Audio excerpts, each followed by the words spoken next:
logjam in the Pac-10 this season, and it's time for the contenders to separate themselves from the rest of the pack. Stanford was written off after a terrible start, but have won 3 in a row.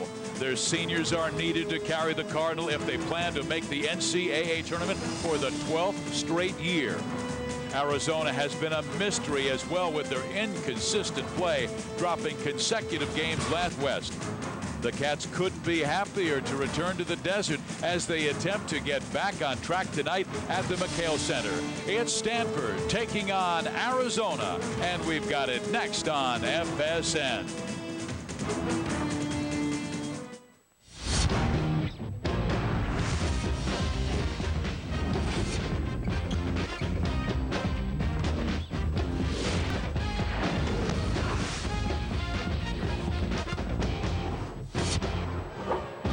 It's time to bear down at the McKale Center in Tucson, Arizona, as the fans are all stirred up for this Pac-10 meeting.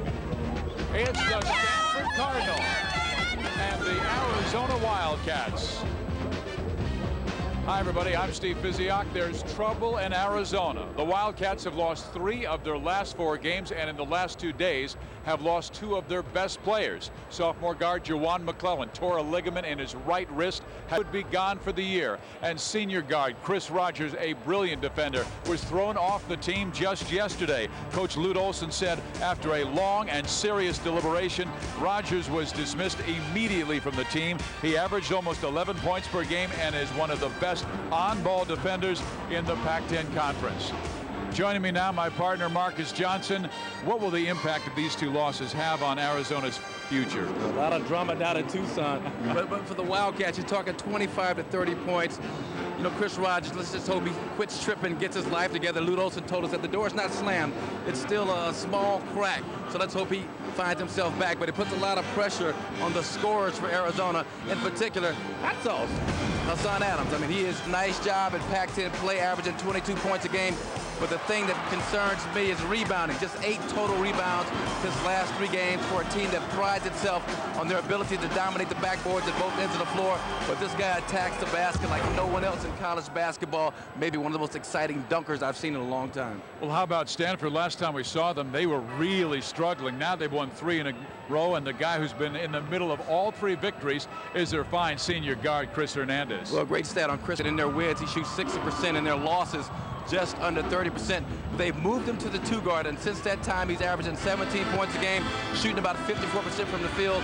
Against Cal last Friday night in their victory, 5 for 5 from the 3-point line. So he's playing with a sense of freedom offensively with the insertion of Mitch Johnson as a starting point guard. I think we're going to see a very mobile Chris Hernandez, a very confident Chris Hernandez tonight. And both of these teams have the potential to play great defense, but potential is the key word because they have been up and down all year long.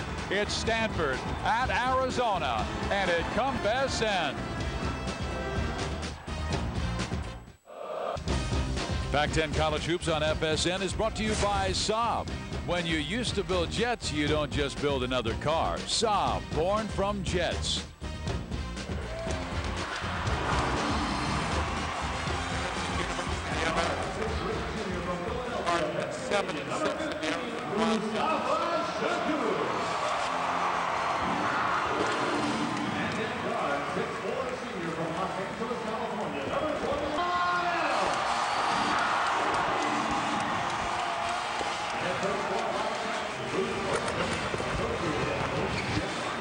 Here's a look at the Stanford lineup. Dan Grunfeld, Taj Finger, Matt Harris must play big. He goes 7 feet tall and is having a wonderful year, averaging over 17 points per game. Mitch Johnson is the point, and Chris Hernandez is the 2 guard. Their coach is Trent Johnson. He's done a great job getting Stanford back toward the top after losing first 2. The Cardinal are in a 4-way in the Pac-10. They won 18 games last year. And the Arizona starters that Trent Johnson will see are very talented, but they're losing them. Marcus Williams has been tough. Ivan Radinovich played well up in Oregon. Kirk Walters is a guy they must have and must score and rebound the rest of the way. Adams and Shakur. Shakur's been playing terrific. Hall of Fame coach Lute Olson is 15th all-time with 751 wins and has over 550 of them in Tucson. Marcus, our game plan brought to you by Saab. All right, let's take a look at the Saab game plan for tonight for Stanford. And then they've got to execute in the half court. That means the extra pass offensively. Arizona, they're not rebounding like they used to. And they've given up 61, 61, and 55% defensive field goal percentage the last 3 games. They got to get into lockdown mode on defense, Fizz. And that is unlike an Arizona team that is so quick. They have not played good fundamental defense in the last 4 games. We're at the McKale Center in Tucson, Arizona. Steve Physiak, Marcus Johnson with you. Some joining us from other regions. Just underway. Stanford in red, Arizona in the white.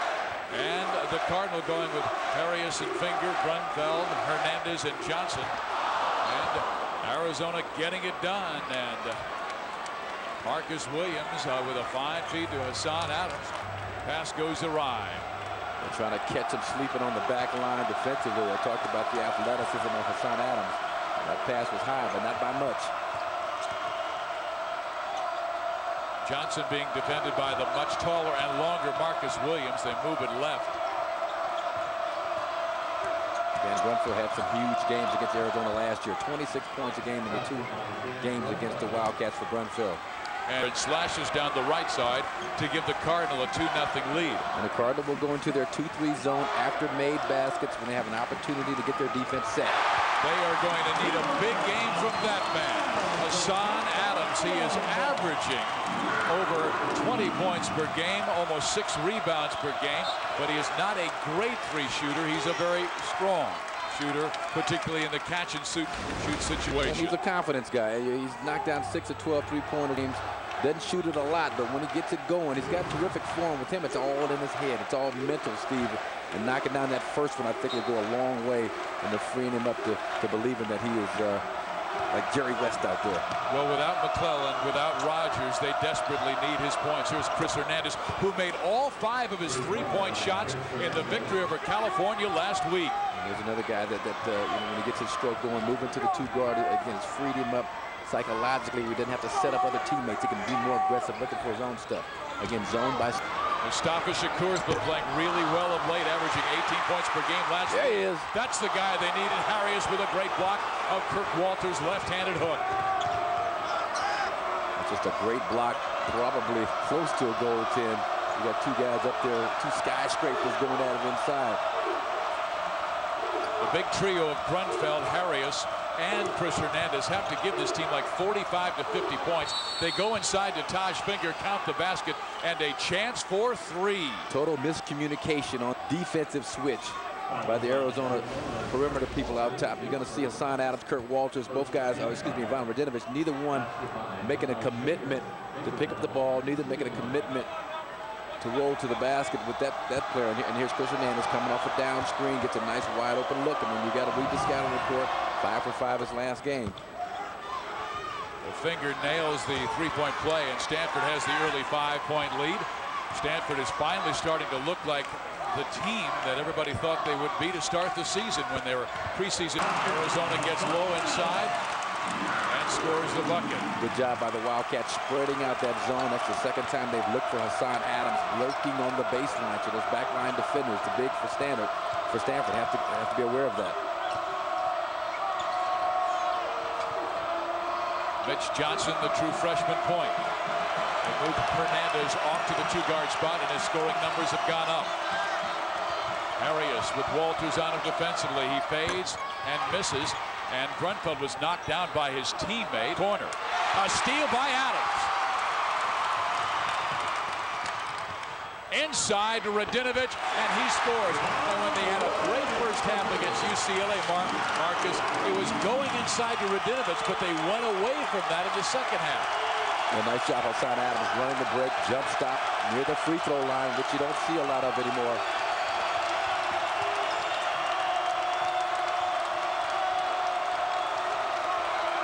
Once again, we're at the McKale Center for Pac-10 basketball. Steve Physiak, Marcus Johnson turning it over, and it'll be Arizona basketball. And watch this feed from Mustafa inside to Hassan Adams, working the baseline like he does so well. And then right here, jump stop. elevate to shoot, and then Ivan Mladenovic does a great job. Most big guys would take their eyes off the ball in that situation. He follows the basketball, gets the easy two. Mladenovic high outside and a 3-ball. So far, so good for the Wildcats in terms of picking up the scoring slack between Hassan Adams. Mitch Johnson going to Taj Finger, covered by Kirk Walters. This is Grunfeld spinning, thought he was fouled, doesn't get the call. Ahead to Shakur. And Shakur driving and scoring. And Arizona back in front by 4. Timeout Trent Johnson, and he is hot with the officials. Dick Cartmel, Mike Littlewood, and Kevin Brill, and a technical foul, I believe, has been called against Trent Johnson. Lack of foul called against Dan Grunfeld. Let the official know of his displeasure and gets a T in the process for his nice ball fake. Ivan Mladenovic gets the freshman Mitch Johnson to bite on the ball fake, leaves him wide open at the top of the key. He can knock that down. And this is where you like Mustafa Shakur in the open court, attacking the basket. Boy, he has been a different player. I think Lute Olson asked him to step on offensively, and lately he has delivered. Rechargeable batteries let us go anywhere. But the freedom to go unplugged comes with responsibility. Look at that. Wow. The responsibility to recycle. If you've got old rechargeable batteries hanging around, take them in to be recycled. It's easy, and it's good for the environment. Check us out online, or give us a call to learn more. Every day, thousands of people are leaving their traditional jobs to work whenever and wherever they want. 9 years ago, I started a home business.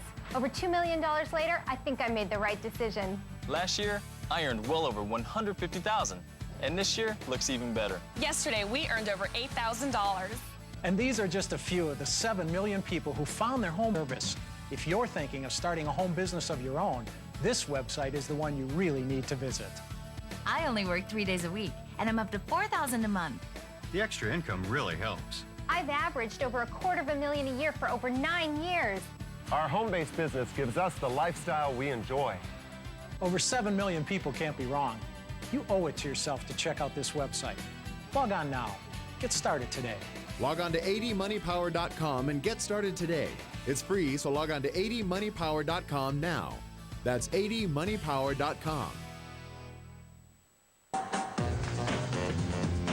You're watching FSN South.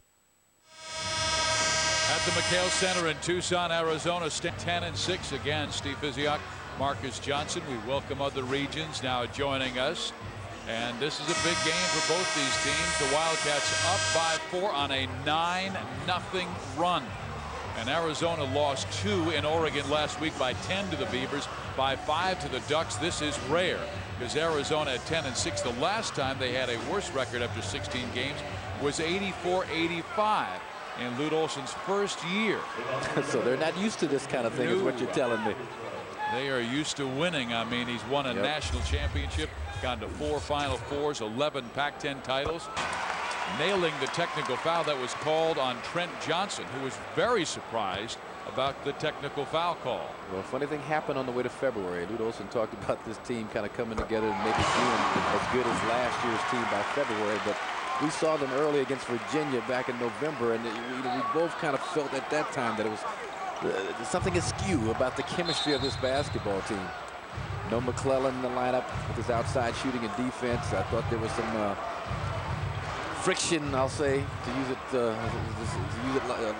lightly, between the guards and then the ball.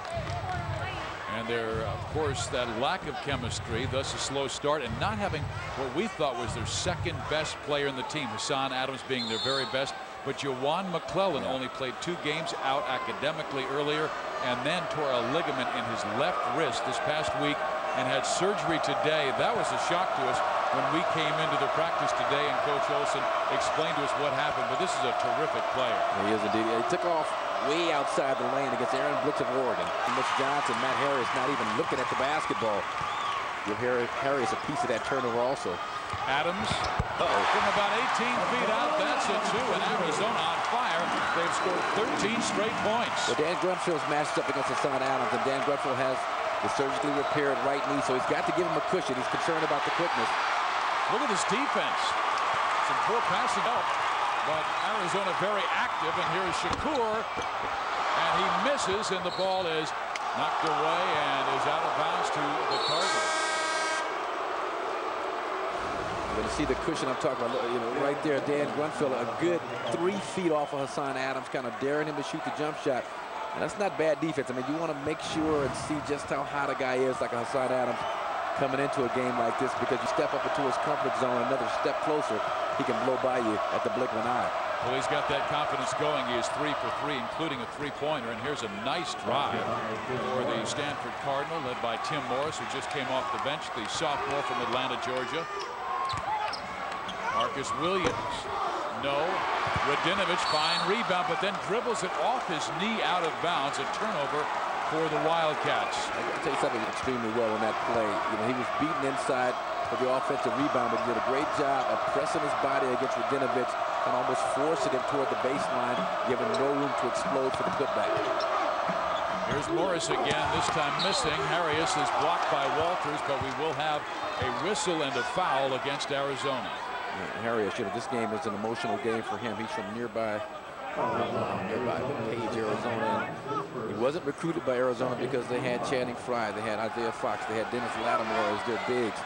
And so, you know, he said he harbored no ill feeling or no grudge. Believe he would love to come out here and up that average of 17 points and 9 rebounds, and most importantly, come out with a W down here at McKale. And you better believe Lute Olson would love to have a young man who has his kind of skills and 17 points and 9 rebounds per game. And they will see Stanford go to the bench and bring on young Lawrence Hill, a true freshman from Glendale, Arizona.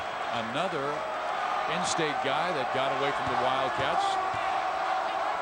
Harris has played effectively of late, but he's been plagued by plantar fasciitis in the right foot, a bad ankle on the left foot. And they also would ill afford to have him get it. Prowett is not here, a fine defender. He's back home in Stanford.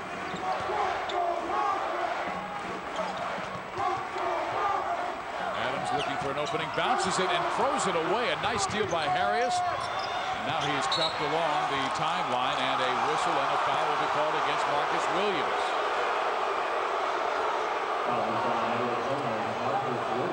It looks like a totally different Stanford team than the one we saw at the beginning of the Pac-10 play against, you know, a lot more confident, a lot more aggressive, especially at the offensive end. Hernandez, a long three, and misses off the left side. Rebound, Hassan Adams. Lute Olson said his #1 key would be defensive rebounds, and right now they are giving up just one. And here's a takeaway from Isaiah Fox. Hernandez rips down the floor, gives it up to Harris. This is the jam. Morris back up, no. Hernandez wins it out deep, and they'll run half-court offense. A great job by the Cardinal, even though Harris missed that jam. And then they got a second shot, and they get an opportunity for a third shot. Little flex action, Grunfield off the Harrier screen. And they pick the picker. That's a beautifully executed play. Beautiful. And Grunfield nails it from outside. Dan Grunfield, you can see his game, his confidence slowly picking up. He had that injury down the last 9 games of the year, and he appears to be about a half step slower this year. And Radinovich goes deep, and Ivan has 10 points early in this game. Ivan Radinovich, a very versatile big guy. He's a tough matchup right there. That's the versatility. Another steal. This is Radinovich's 3rd steal of the game. At 6'10", 245. Shakur misses the jump shot, rebounding Grunfeld.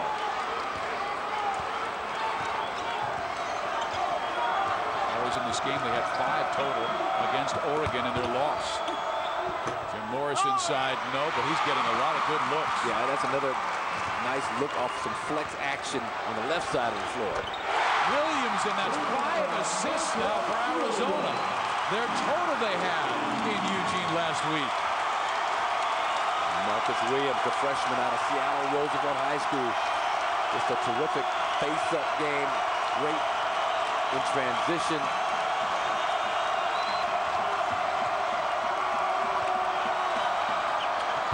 Chris Hernandez missing. Grunfeld misses the tap. Williams takes it down. Shakur, middle of the court. He's great in the open floor. Williams again, this time from 3. Oh. And he's back to back. Got it like that? Seattle. He got it like that? He wasn't supposed to have the confidence to shoot that jumper from that far out.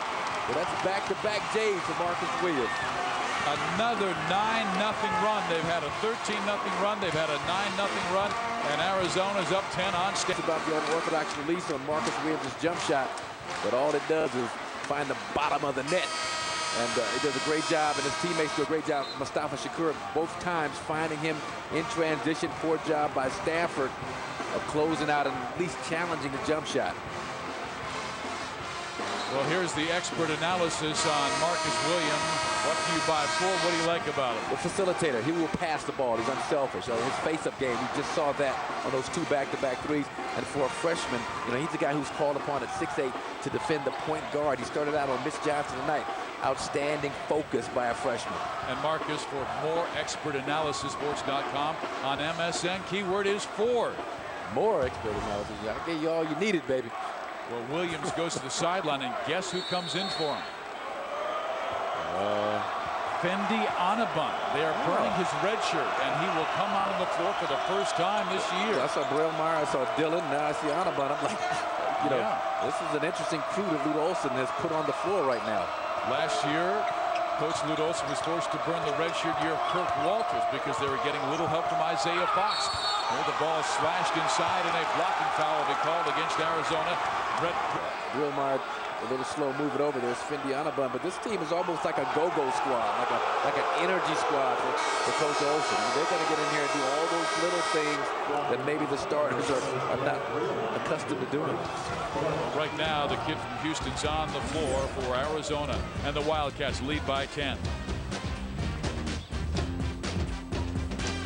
The University of Arizona in Tucson, home of winning teams. Teams of students and professors are expanding knowledge of Saturn with the Cassini spacecraft, leading NASA's next mission to Mars, feeding the world by creating hardier species of corn and rice for childhood cancer, changing business, celebrating the human spirit through art, theater, music, and dance. The University of Arizona, Arizona's first university.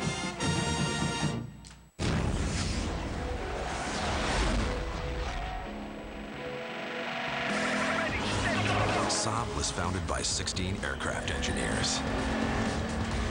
Their spirit lives on. The Saab 9-3 Sports Sedan with an available 250 horsepower turbocharged V6. When you used to build jets, you don't build just another car. Saab, born from jets. College basketball. Arizona's high-flying offense is put to the test against conference foe Stanford. Tonight on FSN.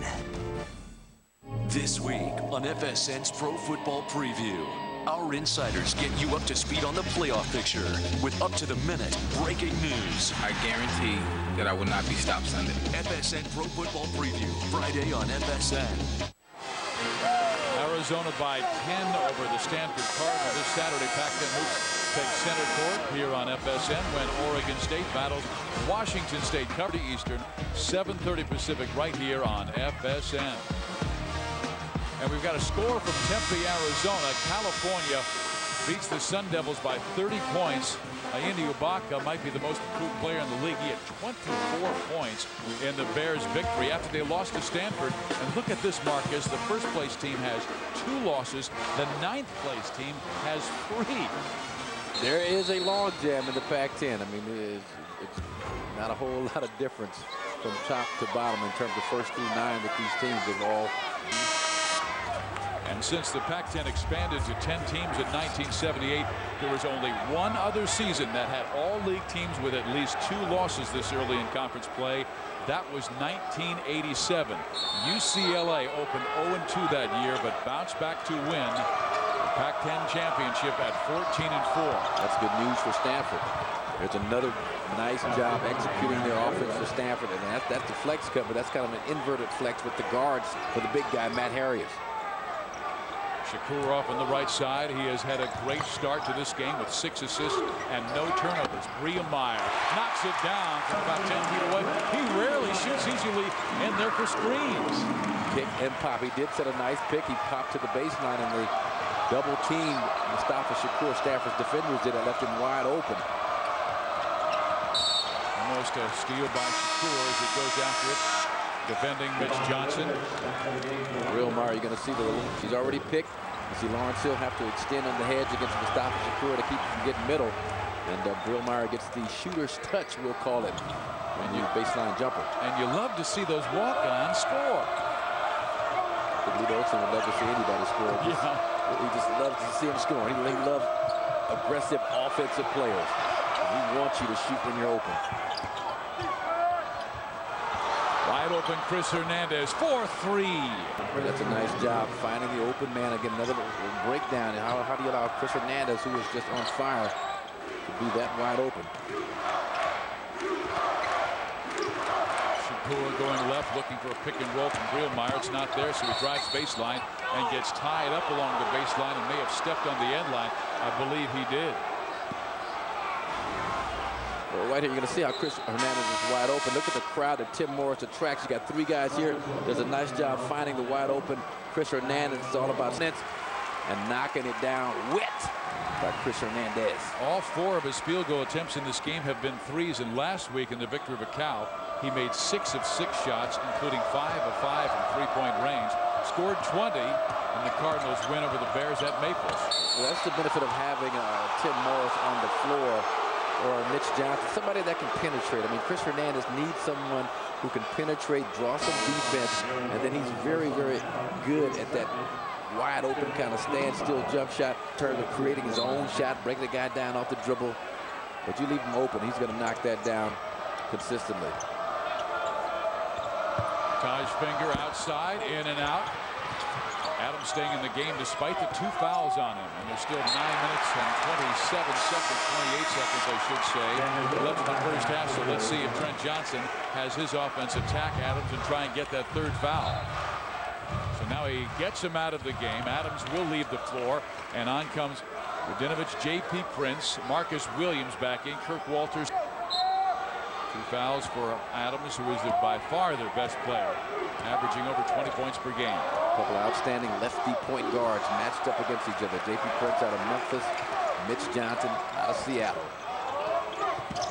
Daniel Dillon bounces it low. Walters is double, has a man open, takes the move inside. How about that footwork? Give him some, Big Kurt. That was just terrific footwork, and you can see he wanted that all the way. He waited for the defenders to be very aggressive going to the hole. They're going to need Kurt Walters. We talked about that already. But any kind of success they have is going to hinge on Kurt Walters and how he plays. Arias is blocked by Walters, so he does it on offense and now on the defensive end.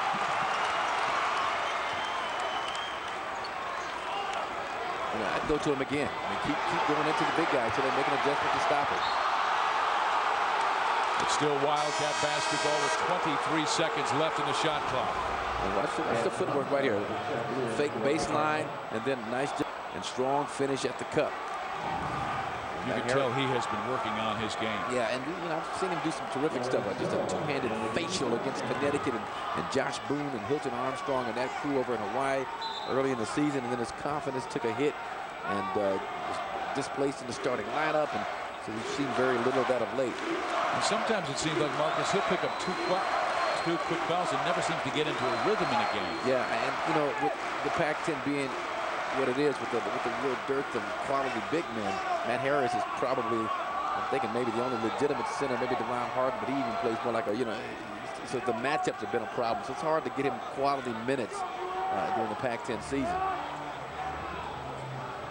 Got a little blood on the floor that has to be taken care of. Arizona by 9. Stanford coming back with Hernandez, Grunfeld, Harris, Mitch Johnson, and Lawrence Hill. Now they'll let the officials clean up the situation. We have 8 minutes and 38 seconds, and you can see J.P. Prince is getting, well, the talking to by Coach Lute Olson. And there is Taj Finger, who got belted in the face, and he is along the sideline. Let's go and take a look at the Pac-10 Player of the Week, because what a week in Los Angeles did the Huskies have. Bobby Jones, who went to Long Beach Poly High School out of Compton, California. He had a terrific game both offensively and defensively. Yeah, and that's the key for Bobby Jones. You know he's going to lock you down. Defense on from the outside, gets aggressive on offense. You see what he did. 17 points, 11 rebounds, just under 11 rebounds in their 2 wins last year. That's the Bobby that Lorenzo Romar, the coach of Washington, needs to show up on a consistent basis. It's been almost 20 years since the Huskies beat the Trojans and Bruins in the same trip. I knew it was 20 years since it was 19 years, you know, since they beat UCLA down in Pauley Pavilion. So that's an out Southern California sweep for Washington after losing 2 at home. Marcus Williams got a little separation, but misses the shot. Good seal off by Lawrence Hill. Quickly down the floor, Harris beats everybody and is fouled by Walters. That's what you like about Mitch Johnson. He is just a terrific point guard who's going to get better and better. Brings the ball up the floor with his head up. I give Harris a lot of credit. He went into the all-out sprint. Valerie Borzov right down the middle of the floor. And Mitch Johnson was wide. And Matt Harris had the chance to knock down a couple of free throws for his efforts. A good hard foul by Cook Walters. Nothing wrong with that. Don't concede a thing. So you're really going back a ways to get Valerie Borzov in there. I mentioned you guys go back a way. Did you have a picnic recently? No, I just wanted to see if you were listening, buddy. 1972. Always listening to you. Bitter memories. Oh, 1972, the American Olympians overslept. Wake-up call was taken off. Oh.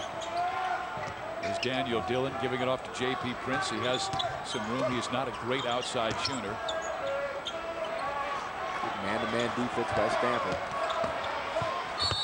Radinovich is fouled, and Lawrence Hill, if he goes straight up with his arm, may get at the block. Instead, he followed through and touched a piece of the body and gets the personal foul. Sir Johnson started out switching up defenses after Mexi was falling back into their zone, but now he's pretty much staying with their man-to-man defense. I think yeah, Marcus Williams, Hassan Adams knocking some long balls down early has gotten Stanford out of that zone.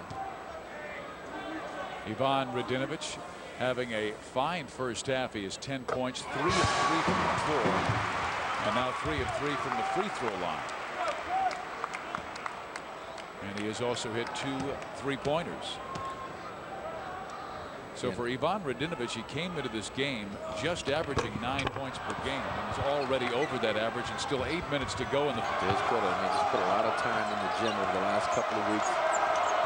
Shooting a whole bunch of jumpers. We're talking 400 or 500 jump shots a day extra to get that shooting touch back. Good job by Arizona to take Stanford out of their offense. Denying passing lanes, pressuring the basketball. Hernandez out of the game right now. Jason Haas is back on a kick out by J.P. Prince. We've got a timeout on the floor. 7 minutes and 41 seconds remaining in the first half. Arizona up on the visiting Stanford Cardinal, 30-22.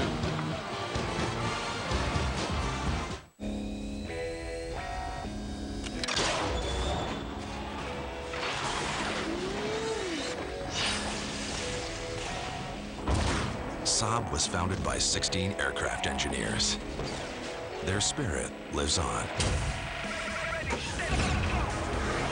Introducing 7X. When you used to build jets, you don't build just another SUV. Saab, born from jets.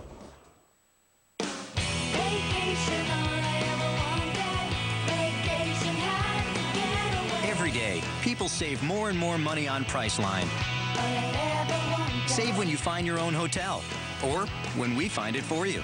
Save packaging your hotel with airfare, booking early, or even on last-minute deals. Price to save on hotels than any leading travel site. Priceline, more ways to save. At Giddy Up Car Rental, we help you choose a brand and model vehicle that's right for you. But I asked for a Ford Mustang. Well, heck, boy, horsepower's horsepower. Now giddy up! Yeah!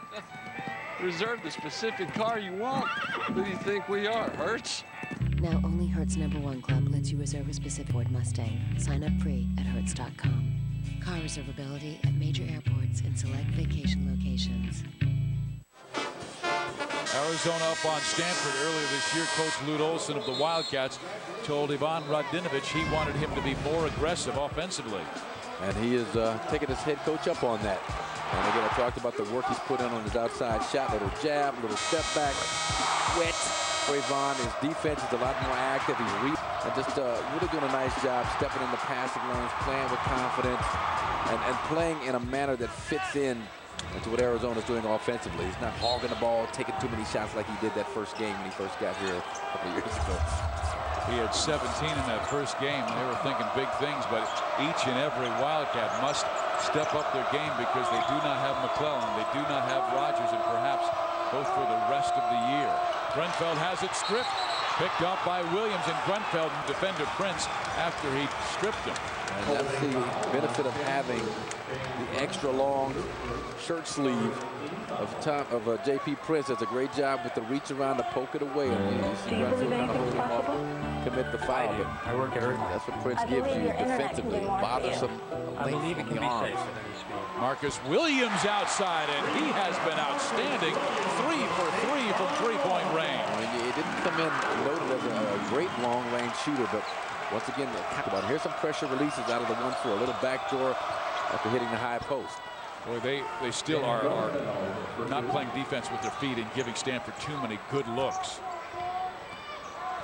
There's Radinovich again, strong to the hoop, but stripped by Harrius. Into the hands of Jason Haas. He forces it down the floor, almost turns it over, picked off by Grunfeld.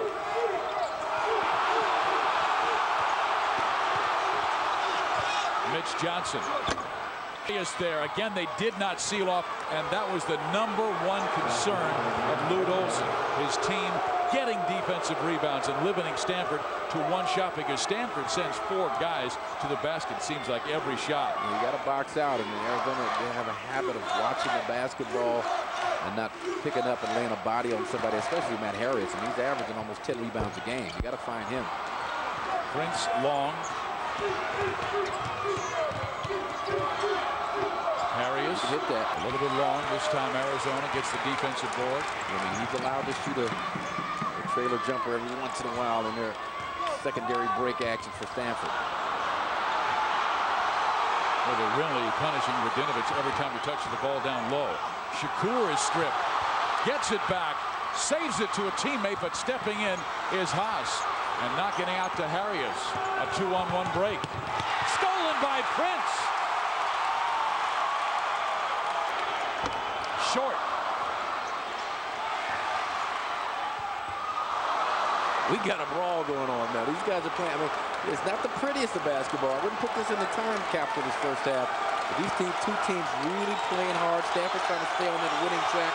Arizona trying to get back and win some games, and they're trying to do it with hustle and heart. They're playing hard. The bodies on the floor, chasing down the loose balls. Right now, but Stanford staying in the game because of the rebounding. And this time, Arizona's defense is much better, and they forced Stanford into a shot clock violation. So Trent Johnson's team got within 7, but has now suffered their 10th turnover, and Arizona forces the most turnovers in the Pac-10. 22 per game, and they're scoring 26 points per game off those turnovers. And that's a major part of their game, obviously. 22 turnover into offensive. We saw that last possession. Mitch Johnson, a freshman with the basketball under duress with about 2 seconds on the shot clock. Not a whole lot for him to do. Adams back in the game trying to post up on the freshman Hill, but Shakur did not give him the ball. Now it gets down low to Isaiah Fox, and his shot is blocked.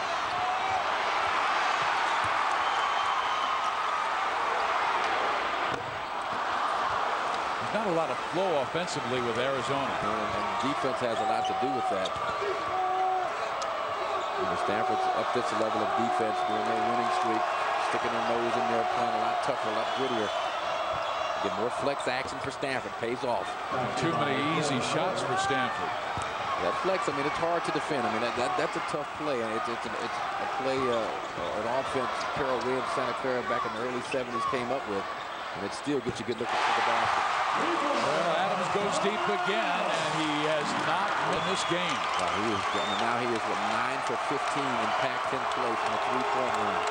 The good news is Arizona is 7 for 10 from three-point range. The bad news is they only have an 8-point lead because they have not been sealing Stanford off the glass.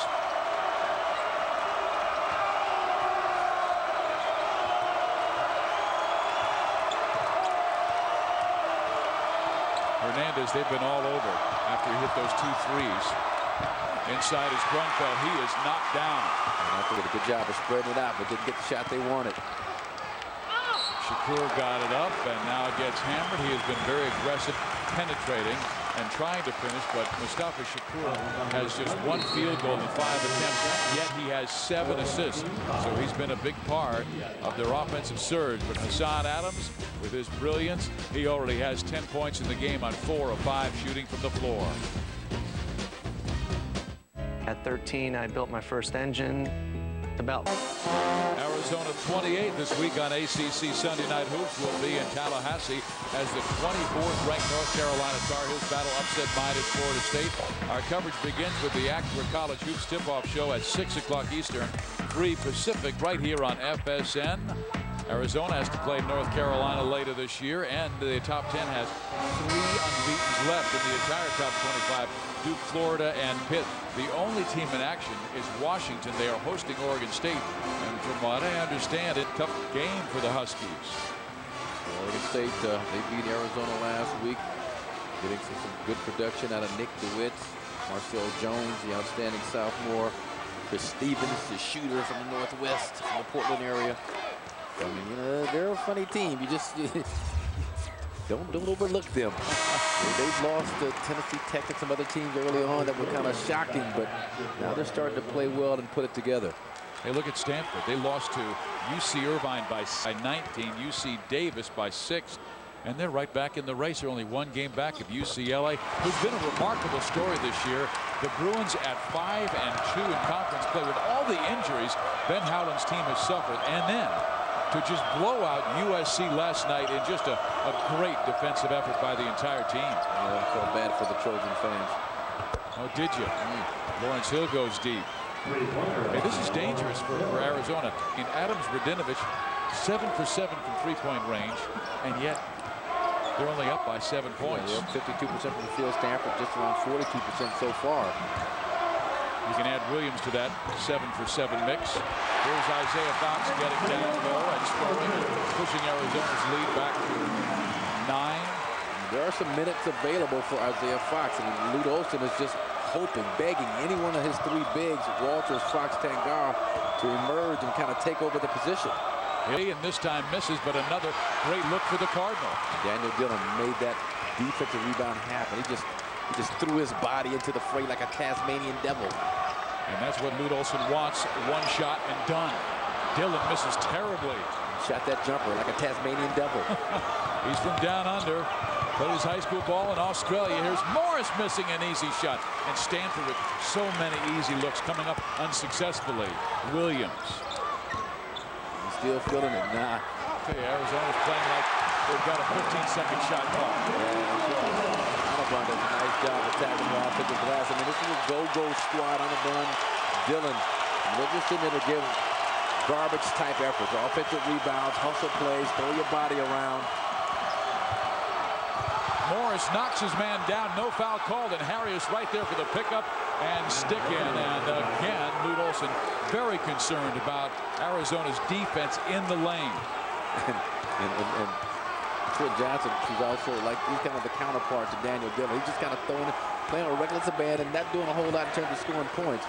But he is making some stuff happen just by throwing his body around. There's Marcus Williams. He's getting some shots. There's Donovan up and in. Indy with the designer move inside. Nice job. I mean, this is the first time I've had a chance to see him play in actual competition. And you look at his body, 6'6", that tight end physique. But the nice, sweet little show and go spin off the glass. And here's Fendi once again. attacking the offensive glass. I mean, you just get up there, try and get a hand on it, knock it toward the rim, and hope for the best. And he got it to go in. And these are his first collegiate points. They were trying to redshirt him, but with all of the losses suffered to Lute Olson with the loss of Juwan McClellan, also the transfer of Jesus Verdejo, the loss of Chris Rogers, who was dismissed from the team yesterday. Arizona goes up 11 as on the free throw. This is the perfect kind of game for him going against a Stanford team that likes to scrap and play physical and battle inside. Taj Finger playing with a broken nose. He's wearing a brace now across his face and going back in. And he just set a mean screen and took a shot to the chops. There you saw the outstanding shooting ability, the mid-range jump shooting ability of Matt Harris. He now has 12 points. Makes him a tough check for Isaiah Fox to come out that far.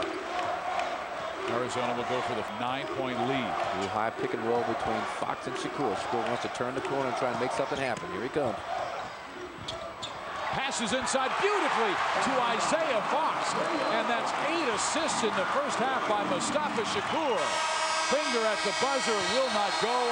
And it's the Wildcats by 11 over the Cardinal at McKale.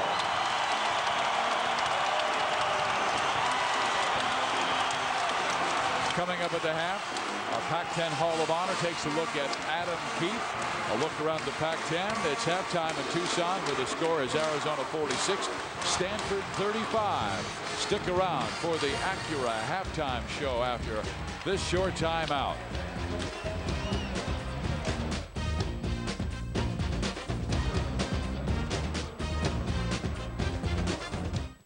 Marks a daring pursuit of the unknown. Unpredictable, unforgettable. Marks questions that need to be explored. Stories that need to be told. X marks the destination for adventures so gripping you never let go. X marks Explorer. Sundays, only on the National Geographic Channel. Dare to explore. Arizona with a 46-35 lead over the Stanford Cardinal. Steve Physiak, Marcus Johnson with you.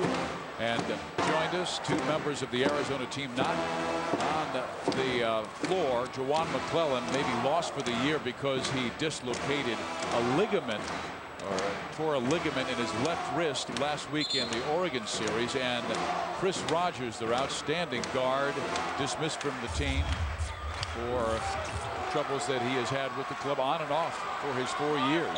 So Arizona will start the second half without those two. And here is Marcus Williams on the floor with point guard Mustafa. 8 first-half assists. He's also playing with Kirk Walters, Hassan Adams playing with 2 fouls, and Ivan Radinovich.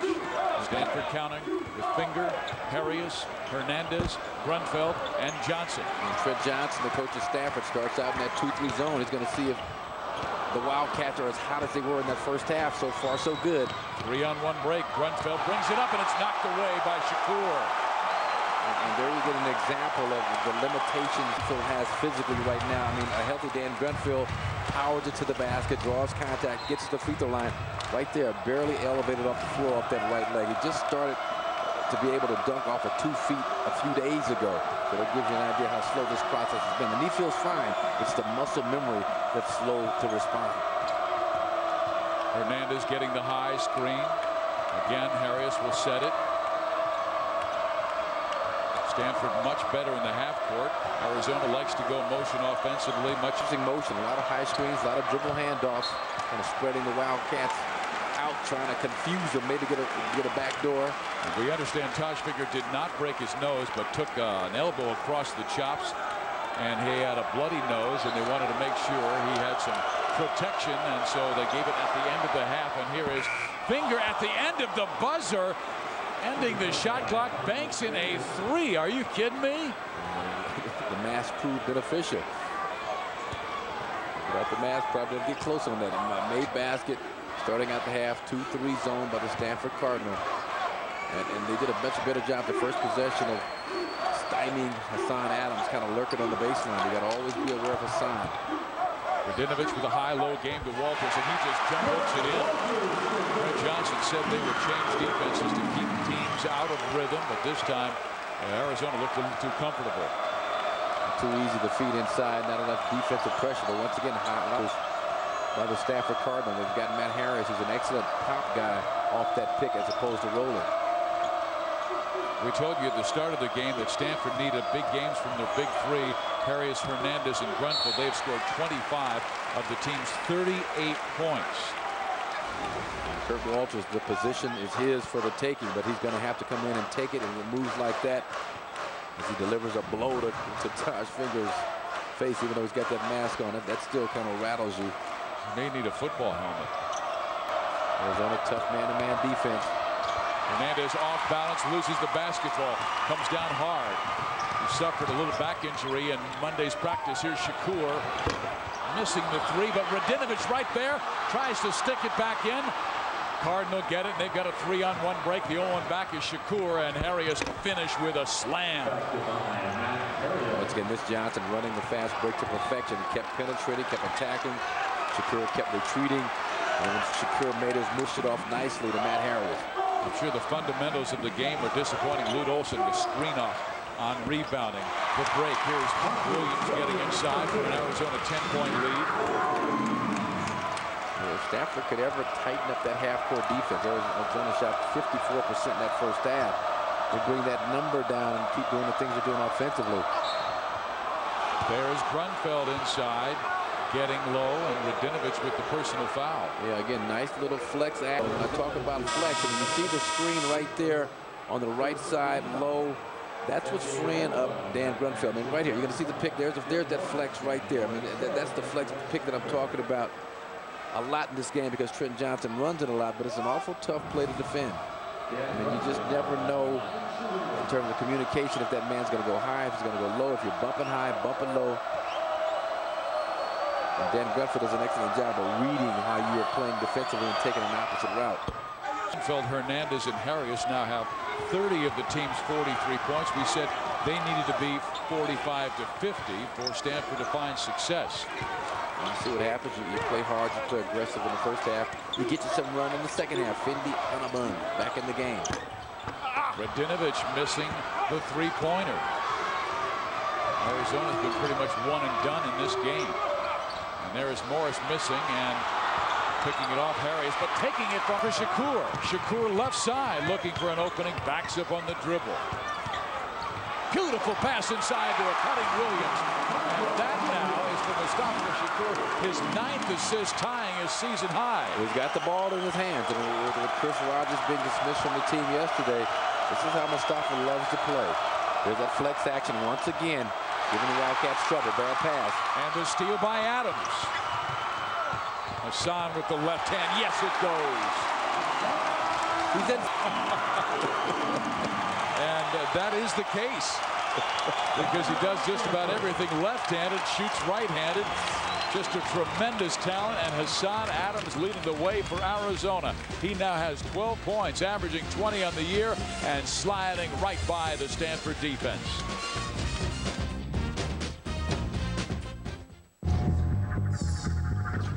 The Pac-10 basketball tournaments return in March.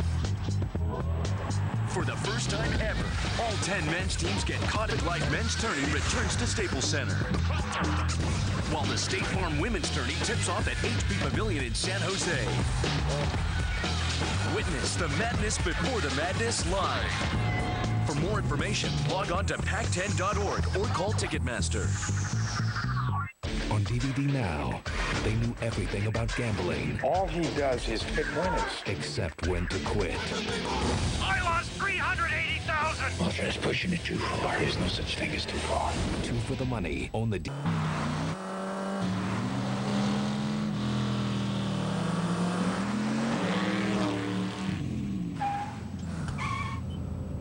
Dude, what do you got in that thing? I got an amp, guitar, surfboard, ladder, and 12 2x4s. Velocity meets versatility. The all-new Hemi-powered Dodge Magnum. Open it up from either end. For the first time ever, get $1,000 overstock bonus cash and grab a Dodge Magnum for under 23 grand. Now we make our bacon cheeseburgers, tomatoes, crisp leaf lettuce, 100% USDA choice ground beef, and Applewood smoked bacon. Handcrafted burgers, Ruby Tuesday. 54-43, Arizona with Mustafa Shakur is just 2 assists shy of tying his career high set last year against ASU. And his teammates are helping him out. I mean, there's an art to moving without the basketball. Watch Tim Morris watching the basket. Williams going to move to the open area. Mustafa does a great job delivering the basketball. But Marcus Williams at 6'8" has the size and the length to finish easily over a great shot blocker in Matt Harris. Maybe not a great shot blocker, but a very good shot blocker. Very fine shot blocker in Matt Harris. Marcus, he has really come on of late.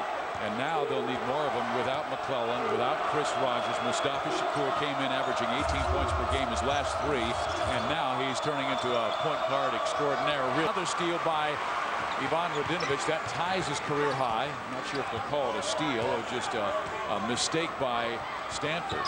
Here's Adams with the fade over Morris. No. Radinovich, another offensive putback. Did they call it an offensive foul? Yes, they did. Offensive foul, but hey, I mean, you'll take that if you're the Olsen. You love the work inside, the doing the dirty work early, as my old coach Don Nelson used to like to say. Radinovich caught for it this time. His second personal. Wildcats. At local lot car rental, will match anything Hertz can give you locally. Almost there. Almost there. What's going on? Of course, some restrictions apply. I mean, who do you think we are, Hertz? Hertz Local Edition has over 1,000 locations. We'll come and get you, and you can drive anywhere. No strings attached. It's your trip. Rent wisely. At 13, I built my first engine.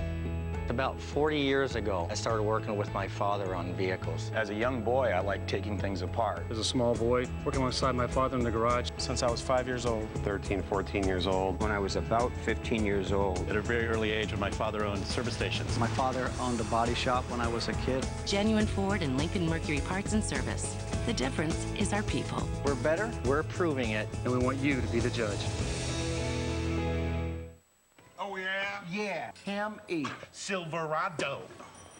Big fella, what do you drive? Ford F-150. Frame on that. Frames, huh? Dodge, Chevy. You want a real frame on the right truck? Ford F-150. That bad boy's fully boxed. When you learn the truth about trucks, you'll know why only one truck has earned the right to be called F-150. Ford Tug. Silverhair Fox, he's produced so many great players. 30 NBA draft picks in 22 years at Arizona. And currently, how about Gilbert Arenas, the 4th leading scorer in the NBA, over 28 points per game. He has been flat brilliant, and he played here in Tucson. But how about some of the other players that Arizona has currently in the NBA? Arenas, Bibby for Sacramento, Richard Jefferson upping his stock with New Jersey, Terry, Fry, Iguodala, the Stoudemire's.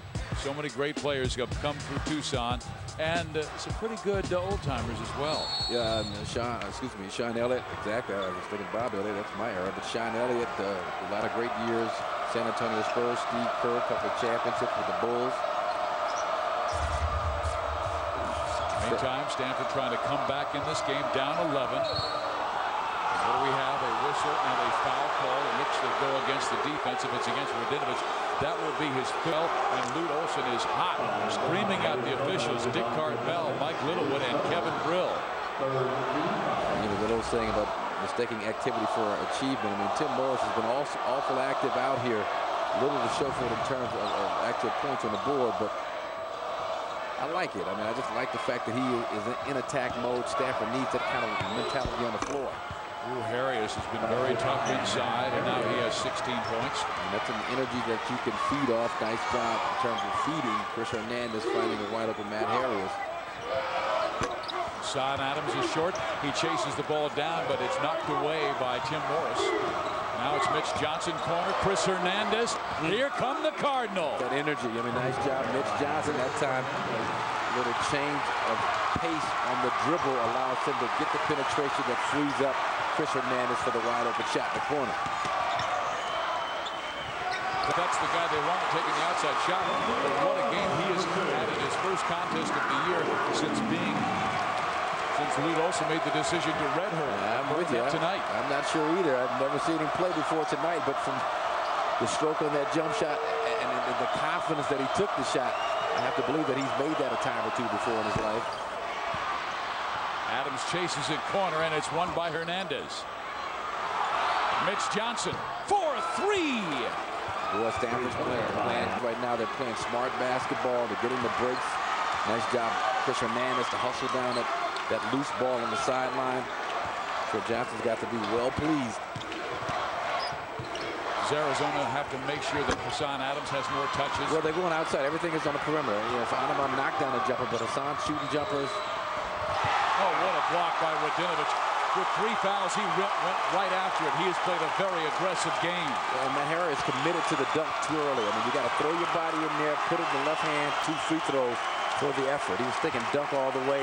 Radinovich knew it. It looks like Adams trying to post up. He does on Morris.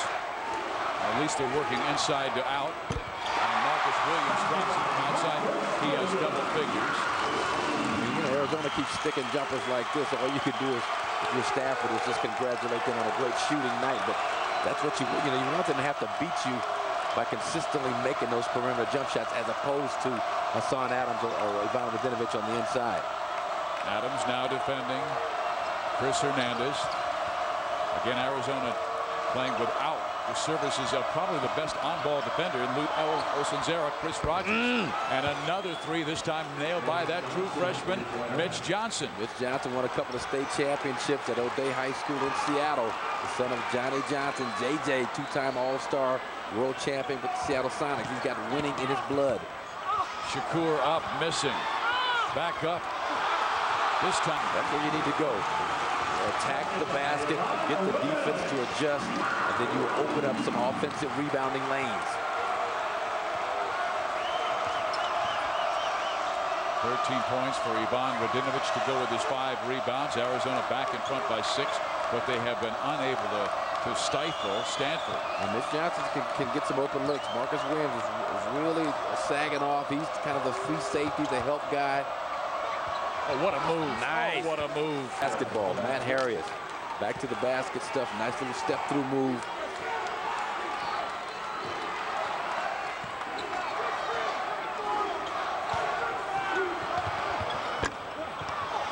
Again, they're settling too much for outside after Radinovich did so much strong work inside.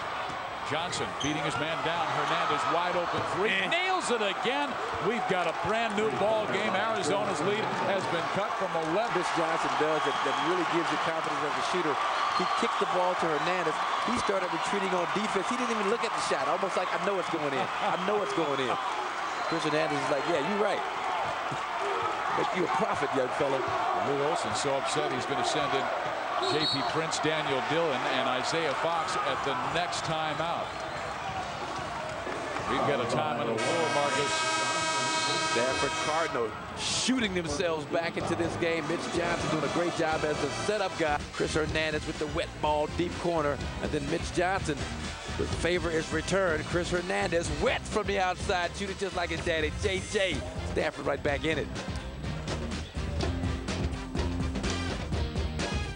Thanks for a wonderful evening. It's my pleasure. Hey, is this your car?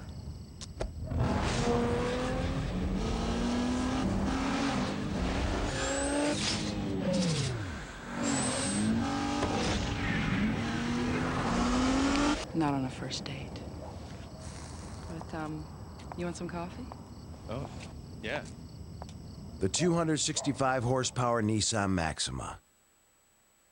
This week on FSN's Pro Football Preview, our insiders get you up to speed on the playoff picture. We're not worried about the division race. We just got to go win. With up-to-the-minute breaking news. I guarantee that I will not be stopped Sunday. And expert analysis. This team right now is shell-shocked. Interviews that take you inside the locker room. Because I can do whatever. The weekly preview show that can't be missed. FSN Pro Football Preview, tonight on FSN. You know those rating icons you see on TV? There's one made for everybody. They work with your television's parental controls to give you control over which programs your family enjoys.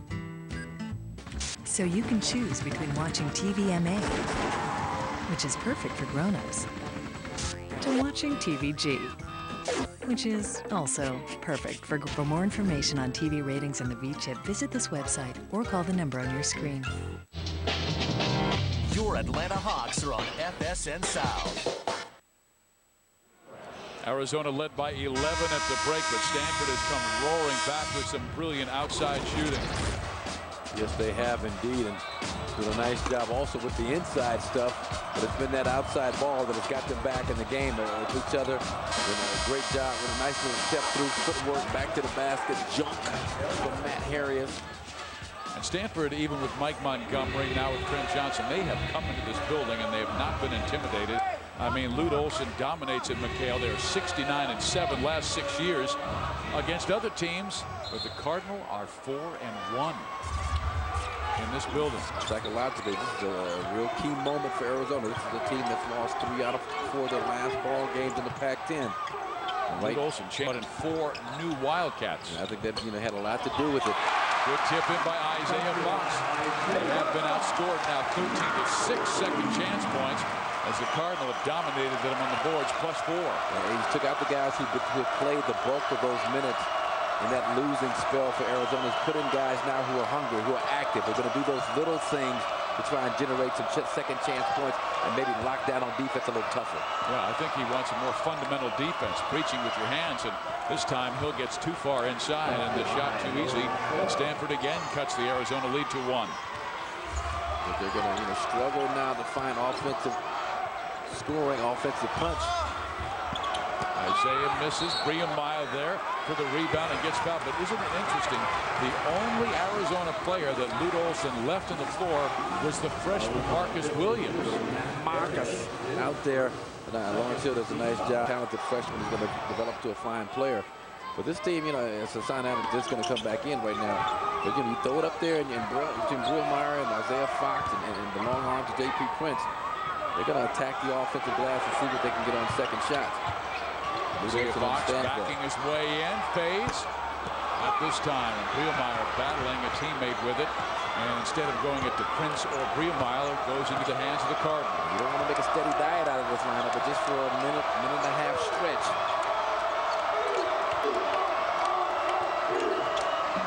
Again, easy look, and Stanford has the lead. Wide open from 15. A nice catch and shoot job by Lawrence Hill. And Matt Harris attracts that kind of defensive attention. And Hill is a guy that you're just not too sure about because you haven't gone against him enough to know if he can knock that down consistently. So Stanford has their first lead since the 1852 mark of this first half. But it seems like every time the ball is swung to Matt Harris' side, somebody is open, and Harris is finding that man. And they're slow to close out on that man. That time, last 2 times actually, was Lawrence Hill. Hey, this Sunday, the NFL playoffs continue, and Steve Smith and the Carolina Panthers travel to Seattle to battle Matt Hasselbeck and the Seahawks, with the winner advancing to the Super Bowl. Coverage of the NFC Championship game begins Sunday at 6 o'clock Eastern, 3 Pacific only on Fox Sports. And I know Hasselbeck's playing, but more importantly, Sean Alexander, the NFC MVP, is also playing. So let's revisit. Well, for Stanford, their transition defense has been excellent. They are making the extra passes we're seeing now. For Arizona, rebounding okay. Give me incomplete. But easy shots allowed. They are leaving a lot of men wide open. We've seen the last couple of possessions between Chris Hernandez, Mitch Johnson, Lawrence Hill, these last 2 possessions. So that's the area defensively that Arizona has not fulfilled the keys to the game in. Assad Adams is back in with Fox, remains on the floor with Prince and Dillon. And there's the field goals allowed last 3 games. I mean, that's terrible defense. That is terrible, terrible defense. And Oregon shot 71% in the second half. Prince misses the dunk. And a foul will be called. Let's see if it's against J.P. Prince. Ooh, and Fox has some words with Josh Finger. And Finger saying, hey, he's going after my face, and I just had my nose knocked around in the first half. Well, right foot already. And that's your plant foot. It's not the takeoff. Well, he's a left-hander, so that is his takeoff foot. So he should have tried for an easier layup, and then he just kind of swiped, try to come over with the steal and caught a piece of the mask. Didn't sit too well with Taj Finger, but like Finger kind of getting up in his face and not just accepting that. Here we go with this offense. Ball screen and pop. Gonna confuse the hedge defense of Arizona's big guys. That's the whole purpose of it. So the ball screen, then pop. Here's the pop. This time short. Radinovich pulls it down in the deep rebound. Arizona with a chance to reclaim the lead near the 8-minute mark. We've got to get Adams to post up. It's time to go. Radinovich on the post, and he is knocked away, and a foul. Lawrence Hill, the freshman from Glendale, Arizona. I thought Lawrence Hill played that about as well as you could play it. Did a nice job anticipating, shut off middle. He knew the spin back baseline was coming. Here's the spin back baseline, and you know, it looked like he just got all on top of that. So Radinovich, a 74% foul shooter, will be at the free throw line to try and tie the game and then give Arizona the lead. 13-6, a nice evening.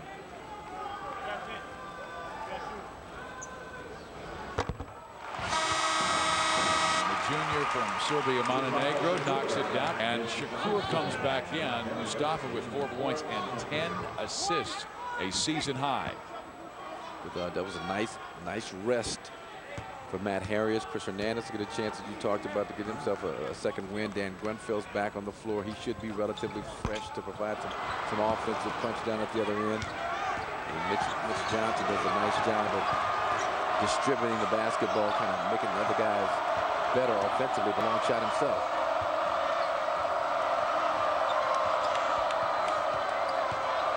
Grunfeld backing his way in on Daniel Dillon. Dillon fighting through several screens to try and free up Grunfeld. There's Finger down the lane with a little pull-up, and it's in and out. Again, another takedown by Matt Harris. They get it inside the Finger, and he is nailed by Radinovich for Yvonne's 4th foul. It's going to hurt. He was playing some effective basketball, being a force inside for the Wildcats. A tough night here in McKale for Lute Olson. His team right now is tied with the Stanford Cardinal at 63.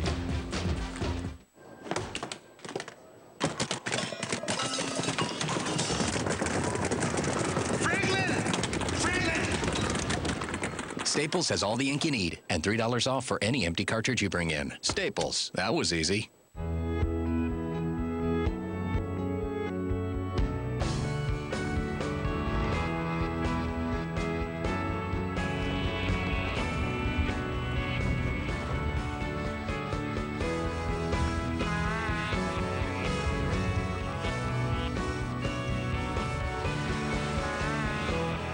The Acura MDX. Connect to the modern world or escape from it. Now get boneless wings at KFC's Flavor Station. 100% breast meat boneless wings dipped any way you want. Choose from our Q sauce, fiery buffalo, or sweet and spicy. Try 6 boneless wings for $2.99 or 18 for $8.79. Be the boss, choose your sauce, only at KFC. Our Hertz Pac-10 Student Athlete of the Week is Oregon State's senior guard Lamar Hurd. One of the more talented backcourt men in the conference, Lamar is a top 5 career assist leader for the Beavers. He's also a winner off the court. Lamar is a 2-time All-Pac-10 academic selection and a communications major. Oregon State University, our Hertz Pac-10 Student Athlete of the Week.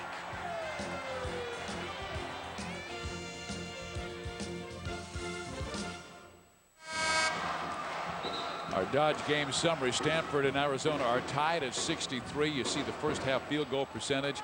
Arizona was lighting it up, but you knew Stanford would come back. They're shooting 65% in the second half. What's important about that, the Oregon Ducks shot 71% in the second half. So some major concerns for Lute Olson with his defense. Yeah, and that Oregon game, I mean, that 71%, it wasn't all the defense. I mean, long, tough three-point shots Aaron Brooks did also, but I think you can blame the defense for a lot of this stuff. I mean, you're seeing a lot of guys not hustling back on D. That a couple of jumpers by Chris Hernandez in transition. They didn't have anybody to close out on him in the corner. Lawrence Hill got free for a couple of wide open looks, medium range jump shots. And plus you're at home. I mean, you know, that was MacArthur Court. Oregon kind of fed off their home crowd and played some of their best basketball. Taj Finger just had Stanford's first free throw missed. They are now 7 of 8 from the floor. Best defense maybe we've seen this year has been by UCLA against Stanford, and then yesterday in a victory over USC where they held the Trojans to 45 points, and Aaron Aflalo and Luke Richard were pretty good defensively. Yeah, they do a great job. The Bruins are taking away the top 2 offensive weapons, and if you have nothing left, you're in trouble. There's Findy. He's battling. Morris goes out of bounds with the basketball, so Arizona will get it again, with the Cardinal leading by 1. 7 minutes to play here in the game. That gives you an idea of just how Lute Olson is searching for an answer. I mean, for his team, and this is the crunch time situation. The confidence of this team is down, and you got a guy that hadn't played at all this year, Finley Onabun, in the game, along with Daniel Dillon. It's Williams in a very crucial moment in this game. Shakur up, misses the shot, but is fouled and will be at the free throw line. And one guy who hasn't played very much in the second half is Kurt Walters, and Jim Rosborough, the assistant coach for 17 years for Lute Olson, really feels he is going to be a big part of their success if they have success in the second half of the season. And it's all up to Kurt. His confidence is down, but you can tell that the coaching staff was at a point like, we don't care. We need you. Let it be known. We need you to come out here, Walters' thing. Be a presence inside. Knock down a left-hand jump hook, a right-hand jump hook, shoot some short jump shots. Just do that Kirk Walters thing. Shakur has the foul shots, and Arizona back in front by 1. And that's what Dillon's going to give him. And I think also, I mean, these guys will stick their nose in here defensively. They will do what Lute Olson asked them to do at the defensive end of the floor. By Dillon, kicked away. In the backcourt, it's Stanford basketball with 6:37 left. And that's Mitch Johnson doing a nice job buffing the mahogany, getting on the floor, calling the timeout in a crucial possession for Stanford. He maintains it. Well, the Wildcats have lost 3 of their last 4, including their last 2 in Oregon last week. Against Oregon State, they lost by 10 after rallying from 20 down to tie it. And the final was always Arizona 65. And then Brooks and company, Yvonne Johnson, muscled it down. But again, the duck shot 71%. 15 of 21 in the second half, and they stormed the floor after an upset over the ranked Wildcats. How about that? Last 3-game losing streak was 1992. 444 games since then. Are you kidding me? Yep. A couple other teams on that list with them and Duke, and I think some other teams that have gone long stretches without losing 3 in a row. But here's the defense of Daniel Dillon, and this is the difference maker if he continues to play with that kind of defense. But on the weak side, Shakur gives him absolutely nothing in terms of battling Lawrence Hill. And Hill has now 9 points. And once again, Tim Morris in the mix. Not a whole lot to show for it in terms of tangible stats. But here's Hernandez coming off a little high screen, doesn't use the rub. And there's Marcus Williams coming out. Shakur, but Marcus Williams, he's a freshman, but Hernandez really didn't have a whole lot. Going to his right, he was well defended by Dillon. There was no need to back off of Lawrence Hill to help out on that play. So my fault, Mustafa. Shakur sends it back out to Williams. Williams down the floor. And Shakur misses in and out. Onabun tried for it. Instead, it's won by Morris. And remember, we showed you that graphic where Stanford has won 4 of the last 5. Guy with the basketball has been in the middle of all of those. He is a tough competitor, never intimidated on the road. And Chris Hernandez, we'll see if he spurs this great comeback by the Cardinal. And Harris misses the layup, but will be at the line for 2 shots. The subtleties of the game. You're talking about Chris Hernandez. I mean, that post feed, that was a hard angle for the post feed to get in there. He went to the Dr. Tom Davis style to deliver the pass. Well, watch the delivery right here. To kind of wrap it around Mustafa, around I think that was Shakur that was defending him on the outside of Hassan Adams, and it was a nice job called in a position where he could do something with it. Well, I remember a few years ago, Chris Hernandez was here and suffered 8 turnovers. Stanford still won the game, and Lute Olson, after the game was on his post-game show, we're driving to the airport, and Lute's saying, I don't care how many turnovers the kid had, he was the man responsible for Stanford beating us that day. And Hernandez, just a real warrior. He might be a future head coach. I mean, he loves basketball. He doesn't feel like his career is quite over with yet, but he came back to school. They taught him some things he needed to work on, some areas that they wanted to see him improve on. I think it's mainly just kind of scoring the basketball. And he's done that over the last 3 games, 17 points a game. Tim Morris has done a nice defensive job on Hassan Adams. Tim Morris has been huge out here. Again, his stat sheet won't show a thing. Adams, though, this time gets inside with the left hand, but he is not free, and Harris comes up with a loose basketball. And Morris harassed Adams into a wild off balance that had no chance of going in. To give Tim Morris defensive credit for that. Adams has 1 point in the second half. This time he comes away, forcing the ball away from the Stanford Cardinal and off another Cardinal out of bounds. So the Wildcats will have it, a chance to tie at the 5:11 mark. Lute Olson going with the big lineup. Once again, the lineup that started the game. Both Walters, Ivan Mladenovic. And there's Adams. It's a goaltend. That's Hassan Adams' first field goal of the second half.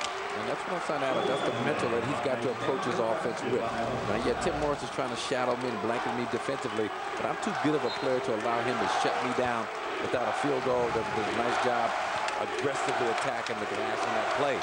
And I don't think Arizona is going to become good when Adams says, I've got to take over. I think Arizona is going to become good when the other 4 guys are determined to get the ball to Adams in good spots. Look at Tim Morris once again. That's the hustle of Tim Morris.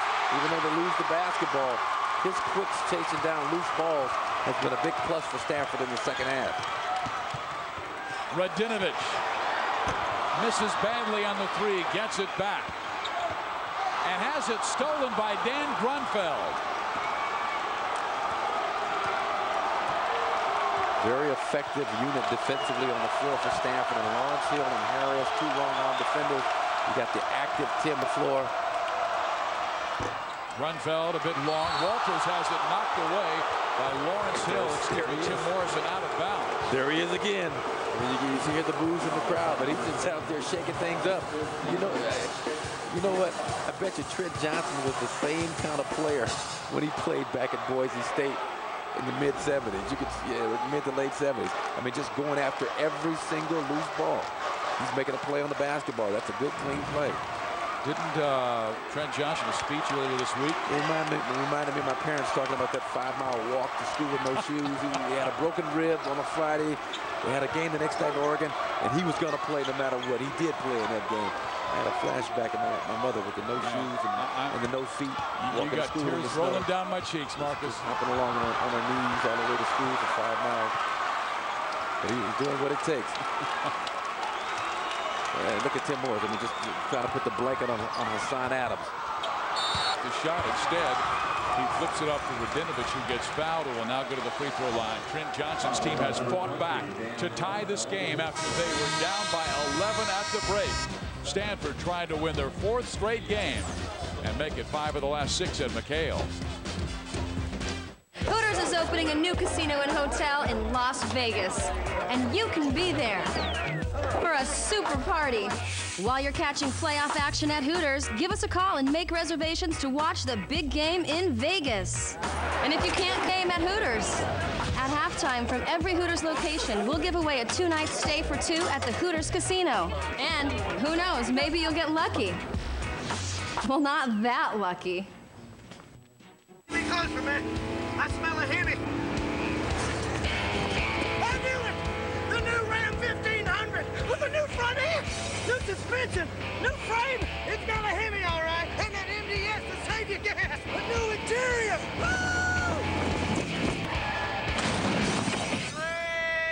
That can't be good. For the first time ever, get $1,000 overstock bonus cash and grab a Ram 1500 for under 18 grand. There she is, Jimmy. Flags up. I see it. Just got to shake these guys. Big thumbs up, Jimmy. Take a look to your left, brother. We'll blow her on. Clear high. Clear high. Looking good. Looking good, Jimmy. You get up front. You're gone. Okay. I got it. Go, go, go. Here, Bone. 3 up. Get there. Go on. There's the finish. I'm close now. You're clear. Be ready. Go, go, go. Capture the flag. NASCAR returns to Fox. Pac-10 College Hoops on FSN is brought to you by Dodge. You can take life as it comes, or you can grab life by the horns. Dodge. Well, it's time to bear down in Tucson, Arizona. Wildcats and Cardinal are tied at 67. We've got 3.5 minutes left. And in the Pac-10 today, let's check out the scores as California's Arizona State. Obaka 24, Polo 22. Cal wins by 30. Oregon barely over WSU 52-50. And Oregon State gave Washington all they could handle. But Bobby Jones, game high 16, leads the Huskies to victory. So right now the standings show this. Cal a half back. Look at all the teams with 2 losses. All these 4-2 teams. That's why this game is so important for Stanford. They want to be one of these 4-2 guys as opposed to the 3-3, and equally obviously get off the schneid and prevent a 3-game losing streak in the Pac-10 and really do some psychological damage, even further psychological damage to this team whose psyche is already fragile at this stage of the game. And this is a time in the game where Arizona could use a stopper. Again, Chris Rogers, one of the best on-ball defenders, dismissed from the team just yesterday for actions throughout his career. And Lute Olson left a crack open in the door. But Lute Olson is a guy, Marcus, who can help you get overseas to play. Even if you want to work for a bank here in town, he'll help you make the phone call there. And athletes have to learn to trust their coaches, particularly when they're brilliant teachers and Hall of Fame coaches like Lute Olson. Well, Stanford again ties it up at 69. Tim Morris making something happen. He's one of the few guys on the field for Stanford that can create his own shot, especially with Dan Grunfeld being held by the right knee injury. The right knee surgery, the knee feels good. Adams is short. Hassan Adams has really been limited, held to just 3 points in the second half. And for the game, 14 on 6 of 13 shooting. But this is a great closing team for Stanford and Trent Johnson. You got just a little bit of everything you need out there. Forced to steal by Adams, picked back by Morris. He takes it up and misses, and it's claimed by who? Who are they going to give it to? They're saying it's Wildcats basketball with 2.5 minutes left, and Trent Johnson saying, wait a second. It went off New Jersey. Arizona, you know, Hassan Adams is the guy you look for. Marcus Williams has been awful quiet the last few minutes. Going against a Dan Grunfeld whose lateral movement is severely restricted. Dinovich pumps it out deep. We're trying to save it, but it is an over and back violation. Lute Olson cannot believe the way his team has played the last couple of weeks of the season. Lost 3 of their last 4. The run here, the high pick and roll was awful good to Stanford early on in this half, and get Matt Harriet some touches inside. And Harriet will wind up at the free throw line. As a personal foul will go against Kirk Walters. He's proven to be a handful for whoever was trying to defend him inside. Matt Harriet's got the excellent footwork on his back to basket moves, back to the basket moves, and his free throw shooting for a big guy is outstanding. Best defense I've seen this year was by UCLA. Double teamed him big to big. Actually, Arizona started out the first half doing that. They tried to do it on that possession, actually, and he did a nice job making his move toward the baseline away from the double team and then just drawing contact and getting to the free throw line. That's where you want to be. When you're a 78% free throw shooter for a big guy, you want to seek out contact. Cardinal by 2. We have 2 minutes. This is where the Wildcats, some confusion offensively. Harris defending Walters, trying to post up. Who is your go-to guy out here? If I'm Marcus Williams, I might even look to be aggressive, trying to, if not, look for my own shot. Nice tough shot by Dinovich, who is bumped with no foul call. He now has 18 points. And Yvonne, you know, he took the mantle and made the play happen. That's what you need out here if you're going to close this deal out for Arizona. Arias down the lane, he goes, fumbles the ball, picked off by the Cardinal. They get it back. Plenty of time left in the shot clock, 17. Good timeout. Good and timeout. A timeout called. They had him pinched on the sideline between Marcus Williams and Dinovich. Did a nice job of getting the timeout, keeping the possession. And here's just a straight post up inside to Ivan Dinovich, no double team help. And he shows that ability to use both hands. That shot was actually deflected and just barely stepped over the rim. Let's reset this game. If there's a held ball, Stanford will have it. You see the timeout situation. Arizona has 3 left. Both teams are in the bonus, so 1 plus the penalty. And right now, Josh Pastner, assistant coach, talking with Kirk Walters about the way he's defending Matt Harriet. And if he's talking to him, he's telling him to not allow him to go baseline that quickly. If he's going to go a direction, make sure it's middle where your double team help will be coming from. And then on the outside defenders, they've got to rotate quickly to Hernandez, a great shooter, the ability to knock down some mid-range jumpers, even though he's a freshman. Here's Matt Harris. A solid effort out of Matt, 21 points, 7 of 13 from the field. His teammates doing a great job locating him. He's doing a nice job making some tough individual effort moves on his own.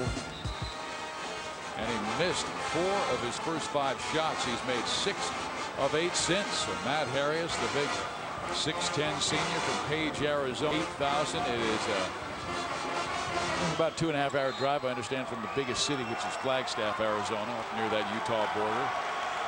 So the mayor's like the gas station attendant and the postman and then all that all kind of roll up with the one. Just changes hats like an Andy Griffith.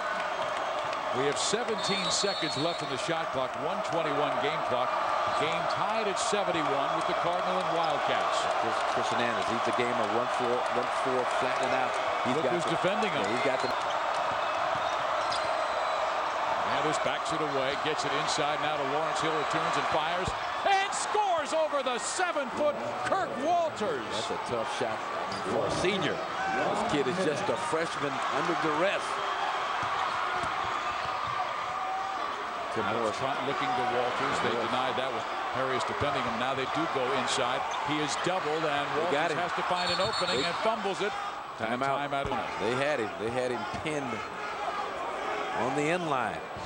Watch Lawrence Hill do his thing. The freshman, the bailout fadeaway jumper. Again, Kurt Walters played that as well as you can play it. 1 second on the shot clock, and then watch him just kind of pin Kurt Walters. Tim Morris. There's that man again. Tim Morris was the initial guy, along with Matt Harris, that forced Lute Olson to put his timeouts. Well, you usually want to take one dribble then strong to the hoop, but Lute Olson has not seen his offense play that well, and Stanford has come back from 11 down to take a 2-point lead. Tim Morris has been the man responsible for great defense on Hassan Adams, who only has 3 points in the second half. He's been active. I mean, we saw him that last time on the double team against Kirk Walters. I still think you got to go back to 21. Will they post him up low block? They have 19 seconds left shot clock. 45 now, Radinovich. I like Radinovich also. I mean, Radinovich against Lawrence Hill is a matchup in your favor inside. Williams down the lane, up and in, that ties the game at 73. We're seeing a freshman step up, Lawrence Hill for Stanford, and then Marcus Williams, that smooth foray from the middle, just glided down the middle, a nice finger roll finish. Shakur now comes back on Hernandez after Williams, the freshman, was on him early. Hernandez kind of keep an eye on the official, aware of the 5-second count. I thought Shakur maybe we should put a little more pressure on Hernandez than he's doing. He gets the high screen. There's no pick and roll, though. Hernandez in the corner. Flips it out. Harris. 2 on the shot clock. Harris up, and he's hammered. Are they saying it's a jump ball situation, so we will go to overtime here in Tucson. What a great effort by Harris. He thought of the free throw line. A little pick and pop action. Hernandez trap coming off that screen. That's good defense. And then Harris is trying to draw some contact inside. And I think it's a great play. ball.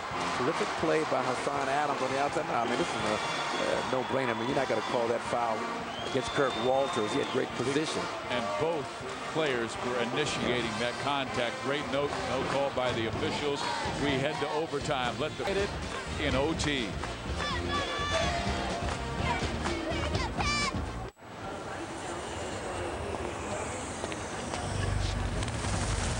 When you're on the road, there's only one way to get Windows Mobile powered by broadband access. It's the network. Only Verizon Wireless has the new Trio 700W smartphone, the first Trio to run mobile versions of Microsoft applications just like your PC. All on the nation's largest high-speed wireless broadband network. Now at a great price. Go get him. Thanks. Verizon Wireless. It's the network. It's possible. I do. I work at Earthlink. I believe internet good can defeat internet evil. A world without spyware, viruses, or online identity theft. I believe in a place where our information can be safe. I won't stop fighting until we get there. We work at Earthlink. And we're making unbelievable things happen every day. It's time to start believing. Call now and get a great deal on Earthlink High Speed. Earthlink, we revolve around you. And McKale center, Stanford and Arizona tied at 73. Let's take a look at the Arizona bucket by the freshman Marcus Williams that tied it. Watch him juke Dan Grenfell halfway to Tempe and then just kind of slice down the lane, and then beautiful job with the finger roll finish. And for a freshman to make a move, to have the guts to make a move like that. Here he goes with the ball again, with Grenfell trying to defend it.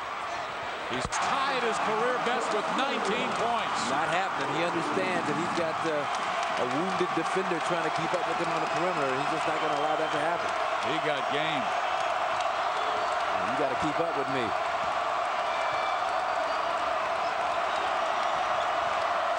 Here's that offense against some high pick and pop action by Stanford. Again, a wide open Lawrence Hill. So many wide open shots by the Cardinal. Well, it is, but that time he was defended by Kirk Walters, and that's just comfortable territory for a big 6'11" guy to get out there. He's so worried about Hill putting it on the floor, beating him on penetration. Shakur defended by Hernandez. Radinovich. Long with the three, but Adams with an offensive rebound. He's been very quiet in that category in this game. One of the few hustle mistakes that Tim Morris has made. I mean, he did not keep a body on Hassan Adams. You know, that's only the second rebound by Hassan Adams in this game. Because the last 3 games, just 8 total rebounds. Oh, give me that. Give me that. Morris knocks his man down and gives himself some space. Battle for the basketball. It's won by Williams, but somebody went over the back, and I'm not sure if it was a Cardinal or a Wildcat, but Lute Olson's hot. It goes against Arizona's Marcus Williams. That whole coaching staff, Lute, Osbro, Pasner, they are livid. Second foul on Marcus Williams. A lot of contact on the play. Just a flop. And a legitimate offensive foul against Tim Morris, who has the tendency to get out of control.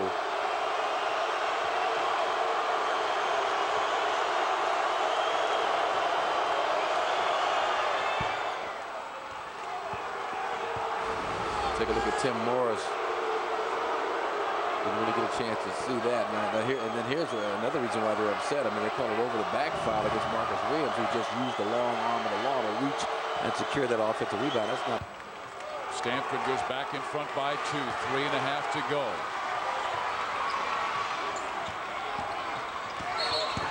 Williams again in the drive. This time he's taking Dan Grunfeld. He knows Grunfeld cannot stay with his long strides or speed. That happened. I mean, even a healthy Dan Grunfeld would have a struggle staying up with Marcus Williams at the level he's playing right now. Grunfeld just picked up his 4th personal foul. Again, the big 3 so important. Grunfeld, Harris, and Hernandez. Harris with 12, and Hernandez with 12. Tough free throws for a freshman right here. Tough free throws for a freshman, as well as he's played.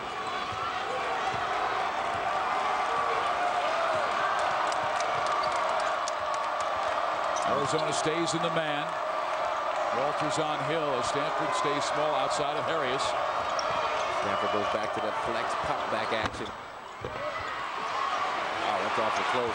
Here comes Shakur down the floor, up to Walters. Walters misses, and Williams will grab the rebound, but there's a foul as Kirk Walters took it in strong, and the foul goes against Matt Harris, his 2nd personal foul. Yeah, nice job, nice feed by Shakur, but I like Harris's aggressiveness. If he got flesh, it wasn't much. Shakur doing a great job distributing the basketball all evening long, yet it did get a little bit of the arms of a Kirk dunk try. Just 4 points. They needed more from Kirk Walters. Now he scores to make it a 1-point game. Kirk Walters, the junior from Grand Rapids, Michigan.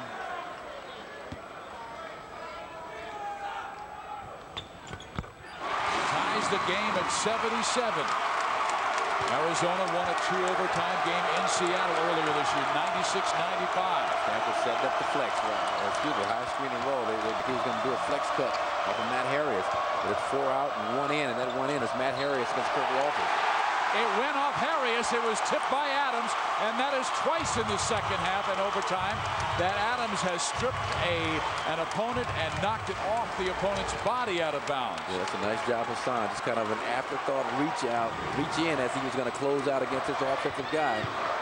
Adams, I thought he should have taken the shot. Instead, tried to dump it off to Walters. I think he's got some shot blocking ability inside. Well, he finds Radinovich, and there's the tie-up. Radinovich misses Williams. Nice. Does not. He's got a career-high 21, and he'll have a chance for one more at the line. A little Charles, he'll lead them. He ain't so little. He's 6'8". And he used that height and that timing and his body, more importantly, like a seasoned vet. That's Marcus Williams sliding there on Ernie Grunfeld. Dan Grunfeld, Lawrence Hill, and just use his body to create some space. Then the contact. 21 points, and they have needed all of them. And he drops the three-point play. Lawrence Hill, meantime, picked up his 4th personal foul. Stanford the other way. Grunfeld down the lane, kicking it off Harris. He is hammered by Kirk Walters. That was reminiscent of an old-fashioned weave action by Stanford. They find Harris on the back door. He does a nice job again drawing the contact. Here's a little dribble hand on Globetrotter routine. Little weave action. There's the contact. Kirk Walters, I thought, moving into Matt Harris.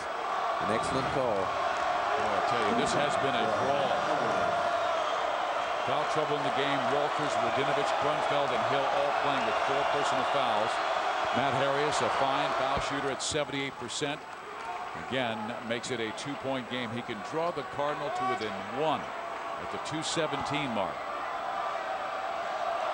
Stanford won their 3rd straight game to move within 1 game back 10. And Harris does make it a 1-point game. Trent Johnson going with this lockdown defensive unit that seems to be fatiguing just a bit here. Some of these guys, Lawrence Hill, Tim Morris, not used to playing prolonged minutes. Walters can't handle it.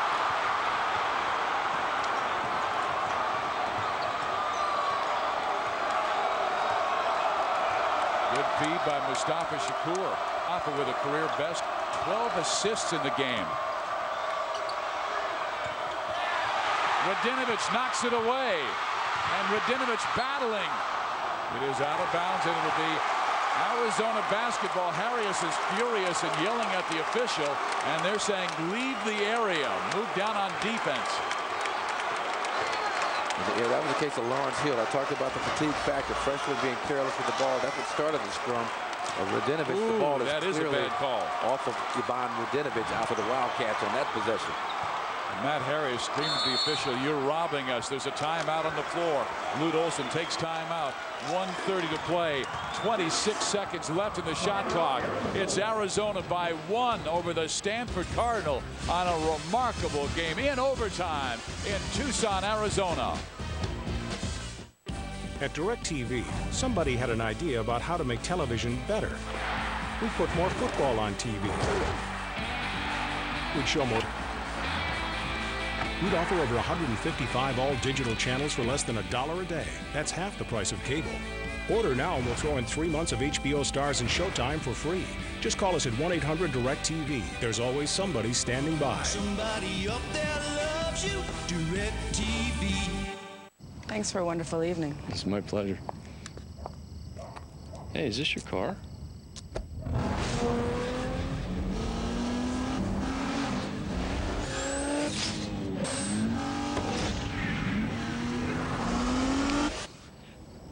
Not on a first date.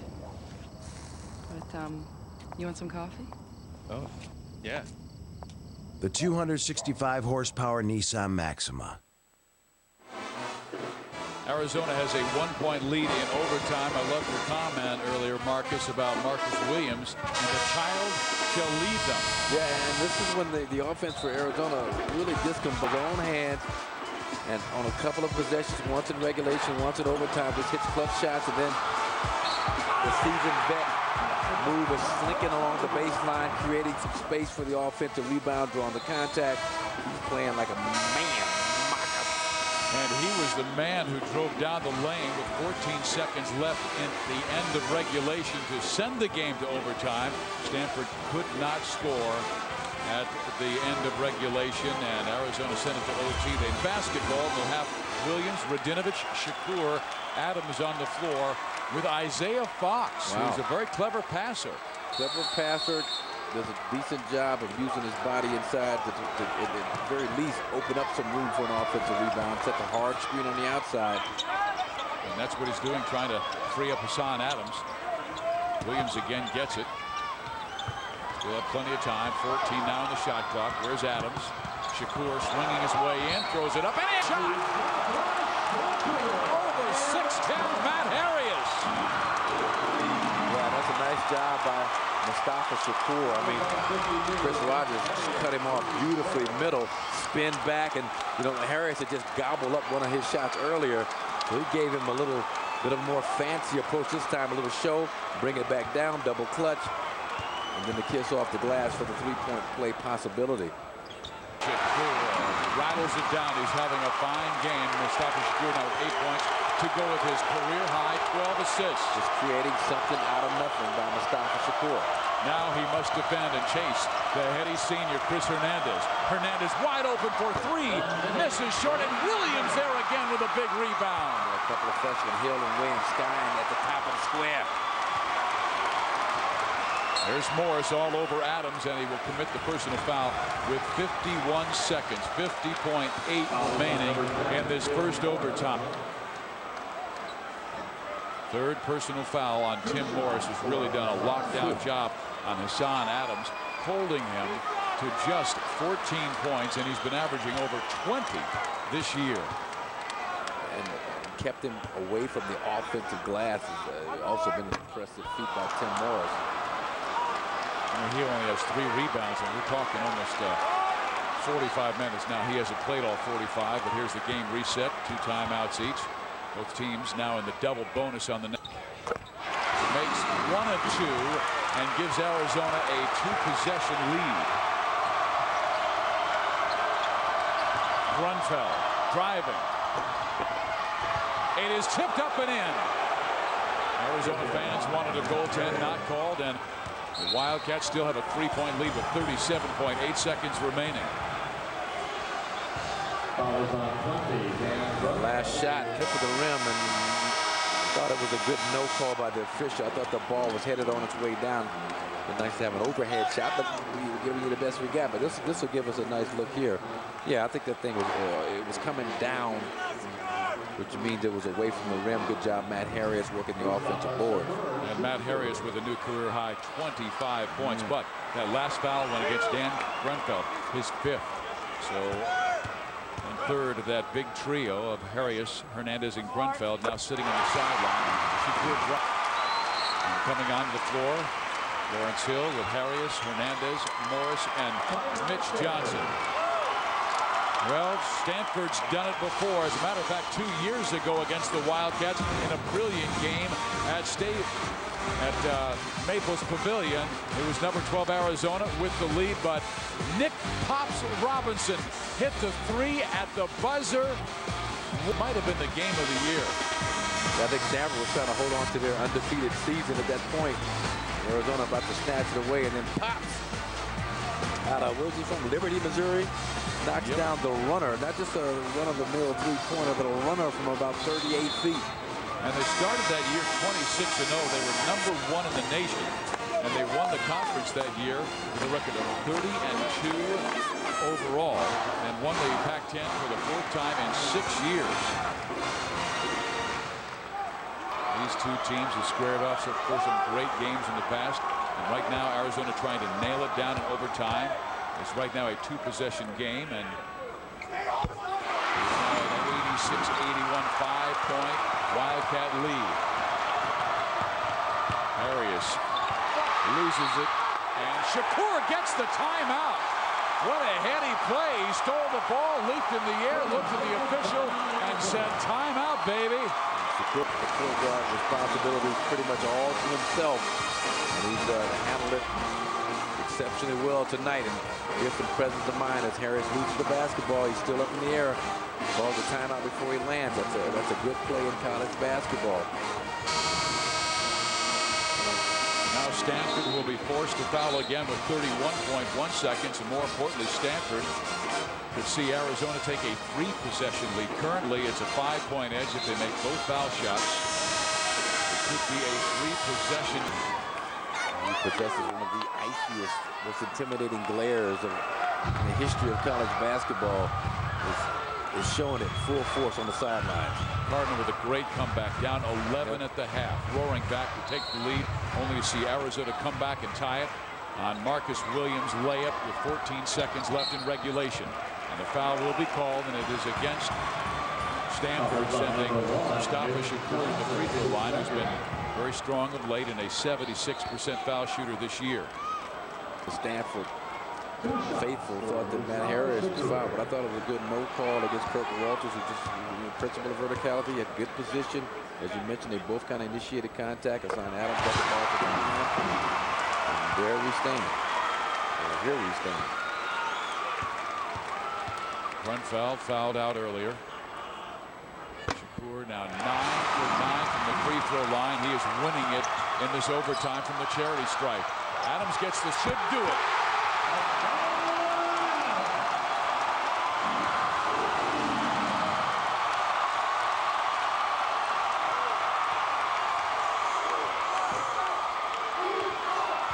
Well, a courageous comeback for the Stanford Cardinal. Arizona, though, will run the record to 11-6 on the year and 4-3 in conference play. Overtime, Lute Olson's Wildcats survive over Brent Johnson's tough and steady Cardinal.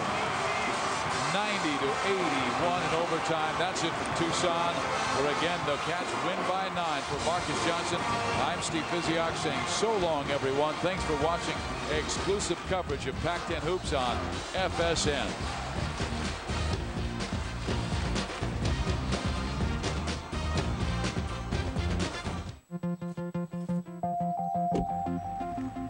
Office. Call Erica. Call Wayne. Fort Wayne. Fort Worth. 75 degrees. 72 degrees. 83. 88.6 FM. Volume up. Up. Up. Up. Volume down. Chinese. Seafood. Mexican. Italian. Display map. Zoom in. Zoom out. Out. Out. Of all its abilities, Call home. listening may be its most impressive. The voice-activated Accurate TL. Now get boneless wings at KFC's Flavor Station. 100% breast meat boneless wings dipped any way you want. Choose from our classic honey barbecue, sweet and spicy. Try 6 boneless wings for $2.99 or 18 for $8.79. Be the boss, choose your sauce, only at KFC. On DVD now, they knew everything about gambling. All he does is pick winners. Except when to quit. I lost 380,000. Well, that's pushing it too far. There's no such thing as too far. 2 for the money. Own the DVD now.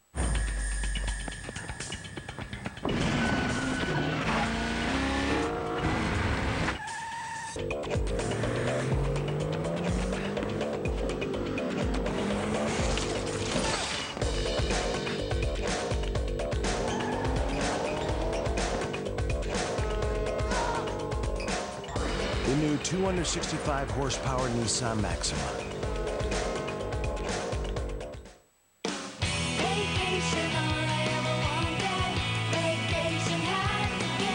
Every day, people save more and more money on Priceline. Save when you find your own hotel, or when we find it for you. Save packaging your hotel with airfare, booking early, or even on last-minute deals. Priceline now has more ways to save on hotels than any leading travel site.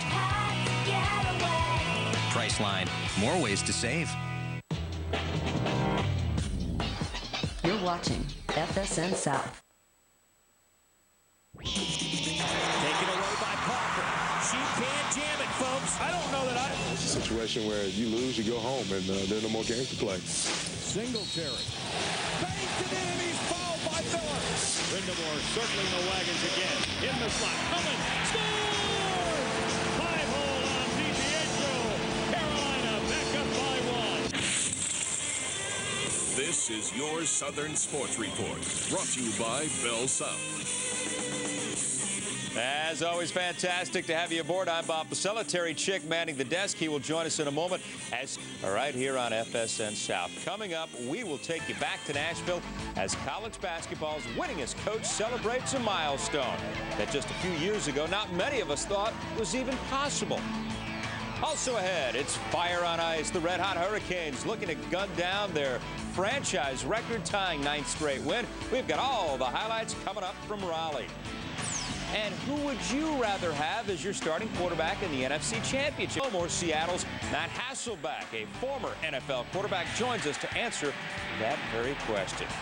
But first, let's bring in Terry, and it is the ladies first tonight right here on the Southern Sports Report, T. Absolutely, Bob. One very special lady at that. Pat Summitt, well, she is the best there is in college basketball. Just look it up. The numbers don't lie. This evening, she took her Lady Volunteers to the Music City, and this wasn't just another SEC matchup. A UT win over Vanderbilt would be the 900th of Summitt's career. So let's take it to a packed house in Nashville, a game many of you saw right here. How about Lady Doors? D. Davis banging home from outside the arc. Vanderbilt up by 14 in the first half, but Candace Parker, the All-American, keeps it under control. Little steal. Are we going to see a dunk? She's done it. No. Get the short tool. You're trailing. Vols down by 5 at the break. Second half, though, was all UT. The steal. Up court to Hornbuckle. And that's the first lead of the Volunteers, but that started a 19-2 run. And here comes Candace Parker. The block. Look at this. It's like Magic Johnson running the floor all by herself, coast to coast. 80-68 is your final. And Pat Summitt, that is number 900.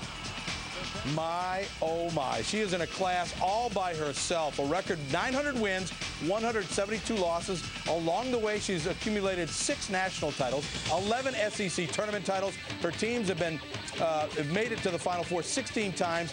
18-0 on Monday. They get undefeated, and number 2, Duke. Those 900 wins, by the way, well, they've been 32 years in the making. It doesn't appear anything is going to slow her down. We've got much more on the amazing Pat Summitt coming up later in the show, so keep it right where you got it. Well, don't get the idea that Pat Summitt has the market cornered on winning the red-hot Carolina Hurricanes with a pretty good streak of their own. 8 in a row, looking for number 9 tonight, which would tie the franchise record set earlier this season. Canes at Islanders from the RBC Center. You saw right here at FSN South. Trent Hunter tells Jesse Boulerice to take that, and Boulerice says, why? He was okay, but why? Why do that? Still in the first period, Canes on the power play. Rod Brindamore hits the top of the pipe, and Andrew Ladd cleans it up. 1-0 Canes. Tied at 1. Brindamore. Great pass on the tape of Matt Cullen. 5-hole. 2-1. Good guys. Knotted at 2.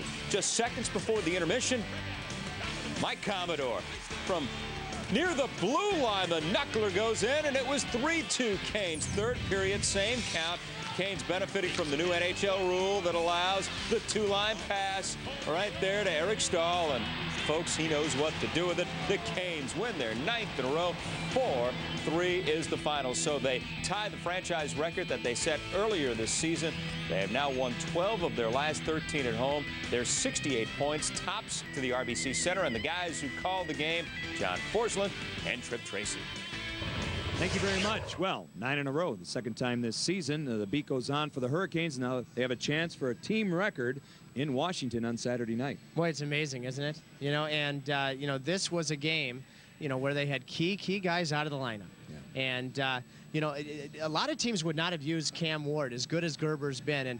And I think Peter Laviolette has done a super job, along with his coaching staff, of working Ward in. You know, when you're not playing in back-to-back, number 1 goaltender. And tonight it paid off because he was the number 1 star, and Carolina continued to see their third period be their best period. That's where they took over the game with that beauty that Eric Stahl scored on the breakaway, eventually the game winner. Yeah, this was one where they just gutted it out, and on Saturday night, one of the great young stars in the NHL, Alexander Ovechkin, on our air here. It should be great. 7:30 FSN South. So the Canes have won 9 in a row with a 4-3 win tonight over the New York Islanders. Let's send it back to you in the studio. Thank you very much. Are you ready for Sunday's NFC Championship game in Seattle? And for the second straight day, Panthers sackmaster Julius Peppers watching practice from the sidelines. Bruised his shoulder last week against the Bears. Today was also suffering from an upset stomach. In fact, he left practice early and went home. Mike Minter says, though, don't worry, number 90 will be ready to go against the Seahawks. Speaking of sackmasters, it was Seattle who led the league in getting to the quarterback this season. Seahawks with 50 sacks. And obviously that number is not lost. After giving up 4 sacks against the Giants, Jake Delhomme only hit the ground once last week against Chicago. The Panthers O-line looking for 0 sacks on Sunday. Well, yeah, these guys do a great job. I think they have like 50 sacks or something this year. And, you know, they collapse the pocket inside, and they got 2 good defensive ends. They bring people, they'll fire corners, fire the linebackers. So you really have to be on your toes from a scheme standpoint, and then you have to win your one-on-one matchups.